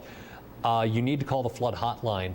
And they've been saying they will try to pair up people who are looking for people they're kind of looking a central, to help. They're kind of a central location to call for that kind of stuff. And we realize emotions are high. This is about as stressful time as I've ever had in my life, including when I was planning my own wedding. I shouldn't say I was planning, I was agreeing. But not to joke around here, but this is as stressful as it gets, knowing that you have to leave your home, something you've worked so hard for. And I just ask for people to use patience when dealing with people on this, even this flood hotline. These are people that are volunteering to help try to coordinate these efforts and things like that. Yeah, so these are local people. Absolutely. These are local people. There was actually one lady that drove down from, I believe it was West Hope, that wanted to volunteer at the flood hotline today. So use a little bit of patience. I realize emotions are running rampant right now. If they can't get an answer for you immediately, they certainly will try. And you know, just to get back to the FEMA thing, if FEMA, I got to think they're going to reevaluate with everything that's going on in the evacuation. It's almost a guarantee. Let's just say they don't. I think, you know, that penny sales tax that we voted on, take some of that money, buy them an airplane ticket, and have them come to Minot and explain why not. Oh, yeah. I got to think that that's going to change. I've got a very strong feeling that they will. Let's go ahead and just take a short break here if we can, Mike. We're going to regroup here, and then we're going to come back in just a few moments on KX News, or extended round-the-clock edition on this Flood Fight 2011. We'll be back in a moment. From KX News in high definition, this is a special report, Flood Fight 2011. And welcome back to Flood Fight 2011. My name is Sean Sitma. I'm in with you until 6 o'clock for our around-the-clock coverage now for the next, I'd say a week, until the flood fight comes to a complete run over in the Magic City. We've had many comments and concerns over the last, I would say, 12 hours as some of the initial news came that the city of Minot was going to basically end our dike building, our primary dike building, and going into evacuation mode. News came today that the river in Minot, the Mouse River at the Broadway Bridge, was going to crest, the latest crest, at 1564.4, and that is going to happen in about a week. That is going to happen on June 27th. That is a Monday. That crest is also going to shatter the previous record by many feet, set back all the way in 1881, and is also going to top the 1969 flood that crested at 1555.4. Here is some of that video from our archives and film from 1969. Some of the video that we took out of the 40th anniversary series as we look at Ramstead School, and that was down in the river valley that to this day still has a watermark. And if projections hold true, we will have to create a new water line that very well could be near the top of that building, as it is set to crest nearly 9 feet higher than it did in 1969. Jim Olson and I made reference earlier, there's Perkett Middle School there as it passes by, made reference that if it is cresting at 1564.4, that 9 feet is going to make a tremendous difference in how this valley looks, and could very well overtop a lot of the houses in the lower elevations in Minot. It could be rooftops just sticking out. Corbett Field coming into view now, as we saw it in in 1969. A lot of the infield, all of it was under, and if projections are true, those fences very well could be gone as well. Working our way on here, we can see a little bit towards the state fair as it was nearly 42 years ago now. As Minot Mayor Kurt Zimbelman said, it was a sad day for Minot. Closed an evening press conference on Monday where he had delivered the devastating news to thousands in Minot that floodwaters would overtake their homes and their businesses. And it won't just flood in a minor way, it will dwarf the 1969 flood, which measured 1554.4. 2011 again is expected to reach that 1564.4. Perry Olson has the details from that. It's not a question of if anymore. Minot will flood. It will displace thousands, shut down the heart of the city for weeks, and inundate thousands of homes in a way never seen before. We could have some really catastrophic type of event here, and it will be. There's not much of a doubt. So I think people have to understand that, you know, even if you were on the edge before, you may not be on the edge the next time. The mayor was speaking to those who will be evacuated. Now, all evacuated about 3 weeks ago will be again and must be out by Wednesday night at 10 o'clock. But for those on the outskirts of this map, they too should make plans to evacuate. There's no way to guarantee that the mighty mouse won't reach your home, even if you're not in an evacuation zone, but may be right next to it. We're currently looking at inundation maps and profiles to see if we'll have to enlarge these evacuation zones. Expect to hear more on that Tuesday, but the news to hear today and let sink in is this. We're going to become a pool. I mean, we're going to become a lake.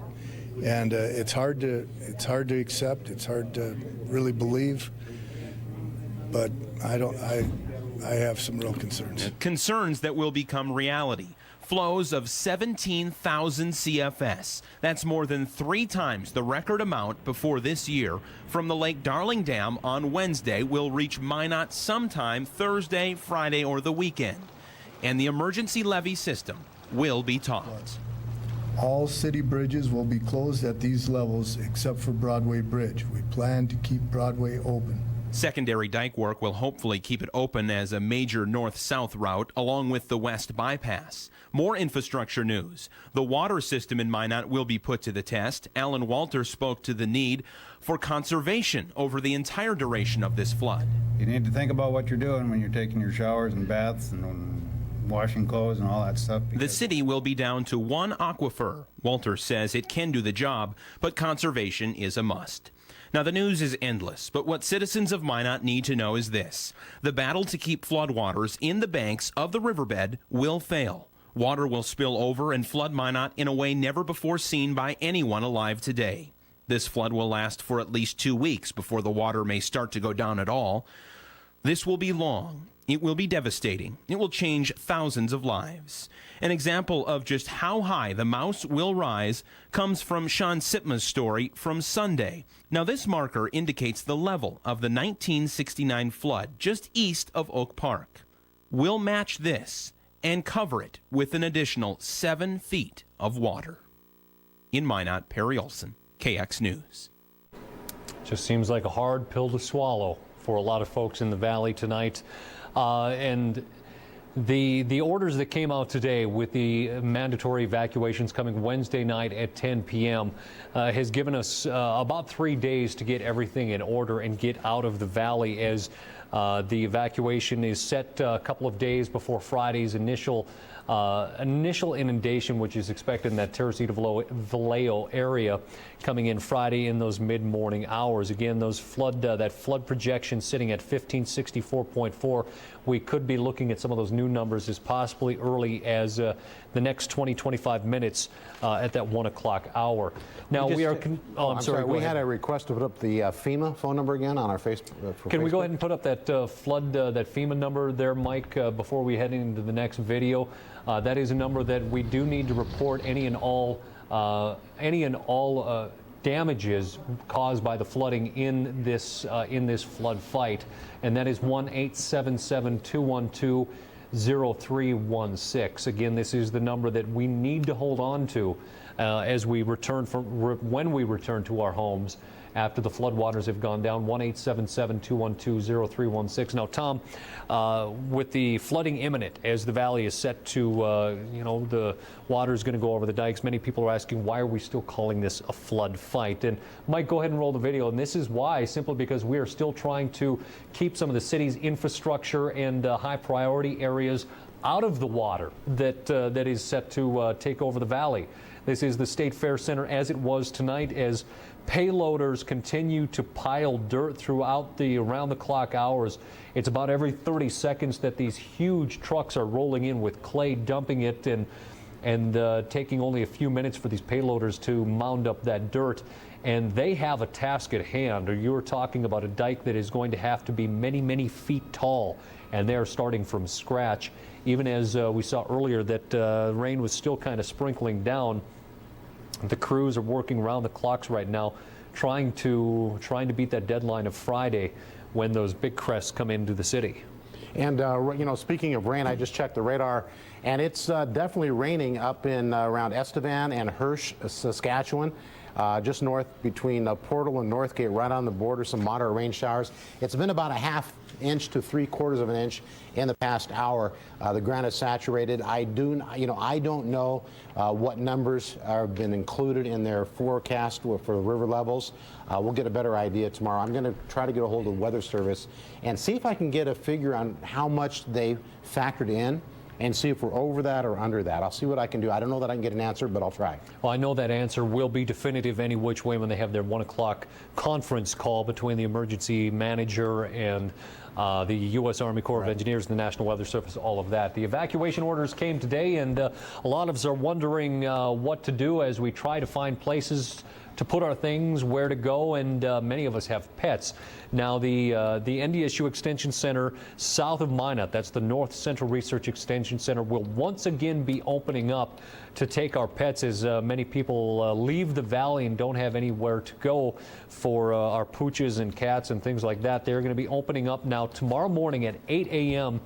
and again on Wednesday. They're open from 8 a.m. to 8 p.m. Now, they ask that you bring an ample supply of food, as those pets could be there for quite some time.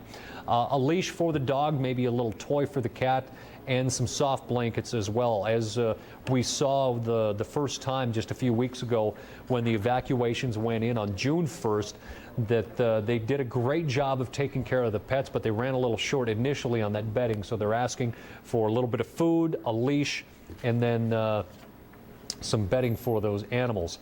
As we heard just a few moments ago, that Alan Walter brought up the issue of conserving water as we head into the next few weeks of this flood. We're down to 1 aquifer right now, as he put it, that the city can handle that, but it's running at a maximum, and certainly that the issue of conserving water is at the forefront of households. So as he put it, the lawn sprinklers should be shut off, and that take care anytime that you're using water that it is being done in a conservative mode, by all means. And with that, we also need to readdress the issue of plugging drains. As we've heard many times over the last few weeks, that our sanitary sewer system is running at capacity, and that means that that we are just moments away from a sewer backup at any moment if one of those sewer lines should collapse. Mike, do we have that plugging your drains graphic handy by chance here? As Lori Sharmer with the NDSU Extension Service in Minot has been gracious enough to send out some of these different notices, and this one is preparing your house for the flooding. And again, that's turning off the water and gas and electricity, removing some of those valuables and the hazardous materials, and then plugging the drains. And this really is for anybody that lives on the hill or down in the valley, and this is the lower level of your home. And this is plugging your stools at the base. This is removing the stool from the floor and plugging it with that 3-inch plug in the hole. for your sinks, you can't just put a stopper down and hope that that's going to hold. They have those drain runovers in all the sinks, and if there is a backup, it will come through that runover part in the sink, so you need to go behind the drain trap, and that means unhooking some of your plumbing underneath your sink and getting in there. I will warn you that some of the water that runs out of there and the smell is not going to be pleasant, but that is the area that you will need to plug in. Some of those range in sizes, so you might want to have a tape measure handy with that as well. Your floor drains are a must. That is another, I believe, a 3-inch on some of those, a 2-inch on others, but I think it's a pretty standard. And they are, again, I have to reiterate that all people on the hill in North Hill, South Hill, then down in the valley, whether it's Burlington, that you should plug the drains in the lowest level of your house to avoid any sewer backups that Alan Walter indicated a few days ago that, let's be honest, is imminent. As the valley floods, a number of those pipes could very easily be broken, and that's when we're going to have some of those backups. We're going to take a break here from our round-the-clock coverage on KX News Live for Flood Fight 2011. We will be back in just a few moments. From KX News in high definition, this is a special report, Flood Fight 2011. And good morning. It is 12:51 as we continue our round-the-clock coverage of Flood Fight 2011. I'm Sean Sipma, in with you until 6 o'clock this morning. Again, the top news of the day, the heartbreaking news for many of us in Minot that the Mouse River is expected to overflow its banks and increase to a level that is unprecedented in recent recorded history. The old record set back in 1881 set at 1558. Our new projected crest expected at 1564.4. That is many feet above the old record, and then again 9 feet above the former crest in 1969 of 1555.4, so 9 feet above that crest. Once that news came out that the river was going to flood, the evacuation order was sent out, setting Wednesday at 10 p.m. as the day and the time that the valley in Minot has to be emptied out. An executive order from the governor was issued today to enforce the first mandatory evacuation of Burlington this spring as well. Sandbagging efforts, though, will continue in Burlington, where volunteers are still needed, they say, but the evacuation order in Burlington will stand. After 6 p.m. on Wednesday, the evacuated homes will be marked and no one will be allowed in. But I tell you what, thousands of people will be evacuating this week, probably thousands more than the 10,000 who originally left their homes nearly 3 weeks ago. Today, Catherine Ross visited some neighborhoods where not everyone is giving in to Mother Nature just yet. With new reports of up to 17,000 cubic feet per second pouring out of Lake Darling by Thursday, for some, resistance is turning to resignation. We started out the day with the plans of sandbagging and building up the dike system around the area, and everyone kind of gave up, and everyone's just moving out now. Under the worst of circumstances, people around here have gotten pretty efficient on the assembly line, moving precious cargo back and forth as predictions change.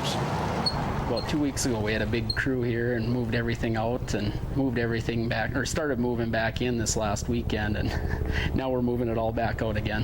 Between Minot and Burlington, it's become every man for himself, unless you find your way to this happy group of volunteers.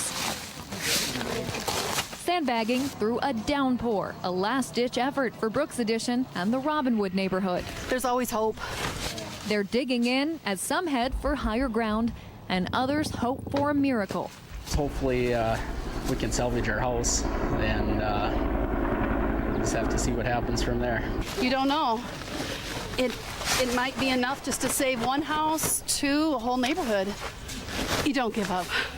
Resignation, resistance, and resiliency, all coming together as we ride out this dark hour. Catherine Ross, KX News.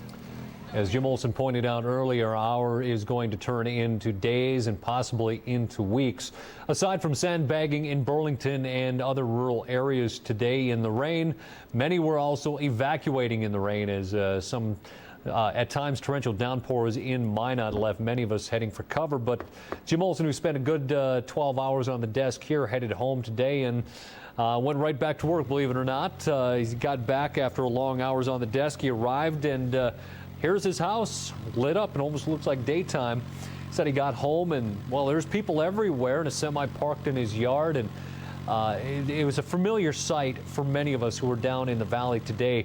Trailers were literally scattered on every street, backed up through yards, as Jim Olson is chatting here with some of the relatives that are helping remove his house. But you can see a lot of friends and family coming together throughout the valley system today, just trying to get everything out of the house, knowing that this river is going to go well out of its banks to that 1564.4 mark, 9 feet above that 69 peak water level 42 years ago. And this is going to be round-the-clock work for many of us, working today or this morning from 7 a.m. until just about 9:30 to come here, and then back at it tomorrow. So round-the-clock work for many of us. Tom Schrader is joining me now, talking a little bit more about what's going on with the weather situation up in Canada. Tom, we talked about the rain amounts up north earlier. Now, a couple things, you know, over this flood fight, we've been talking about how when they do the river projections, they figure in how much rainfall they think is going to fall into their river projections. Having said that, I called the National Weather Service just a couple of minutes ago and talked with one of my friends that works there, and we kind of went back. He's not a hydrologist, but he went back over the last couple of days, and we were checking charts and stuff, and my question to him was, is the rain that is falling right now and that has fallen in the past 24 to 30 hours, is that inside the numbers that they were using? Mm-hmm. I mean, and from what we could tell, yes, it is. That would be good news.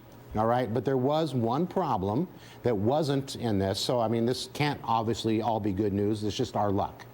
The good news was is so far the rain amounts have been kind of what they expected in North Dakota. I mean, there are hot spots, you know, but I'm talking about for the Mouse River. But in Canada, southern Canada, far southern Canada, it has actually been pretty light. But up around Regina, and we have a river rainfall estimated, radar estimated rainfall here, and there's a little legend on the right. Up in Regina, they had a boatload, I think was the word, well, he used a different word than that, of rain around Regina. That was not in the projection as far as we could find for the past 30 hours or so. Now, that rain in Regina is a long way away, but it's still going to be draining south, either into the Alameda or Rafferty, and I don't remember which one it was. Jim talked about it earlier today. So the rain around Regina, extremely heavy, and as far as we can tell, and this was not a hydrologist, but as far as we can tell, that was not figured in. But other areas, we've kind of been inside, so it's kind of a mixed bag there, but it's not all bad news. Certainly, and we personally, I'm just hoping it's not the Rafferty system that drains into it. Mike, we did have that Rafferty video that was up earlier. I'm wondering if you can cue that up here again. I want to show people exactly what's going on up at the Rafferty Dam. Some people are questioning whether Canada, and personally, I would be too, I guess, if I didn't know. Why is Canada releasing all this water? Here it is. It's simply because the Rafferty Dam is over full. And you have the integrity of the dam. And when we talk about the dams, yeah, the integrity is brought into question every time a dam reaches that maximum capacity. So they had to up their flows to essentially release exactly what's coming into the dam. So it's staying full, and they're releasing what's flowing in. And so this isn't a case where they can flood some farmland in Canada and everything's okay. Reservoir I mean, they have to worry. It's not full right now, and we are starting. It seems to be leveling off, so we're starting to see a bit of a gain, hopefully today on the reservoir levels. Our plan is to continue to release in the near term here at roughly the same rate, so that we do gain some storage on the reservoir. We continue to monitor the reservoir level and the inflows and adjust outflows accordingly. It seems like every week to 10 days we get another rainfall event that basically covers the upper basin in the Souris, and it's forecasted that we can get some more rain even today and tomorrow. That video was taken on Sunday. Jim Olson went up to the Rafferty Dam, and they did get more rain. And the numbers here, I just want to walk through them very briefly here. Rafferty Dam is releasing roughly 17,000 CFS. Now, those levels may have been increased a little bit as that rain totals have come into there. The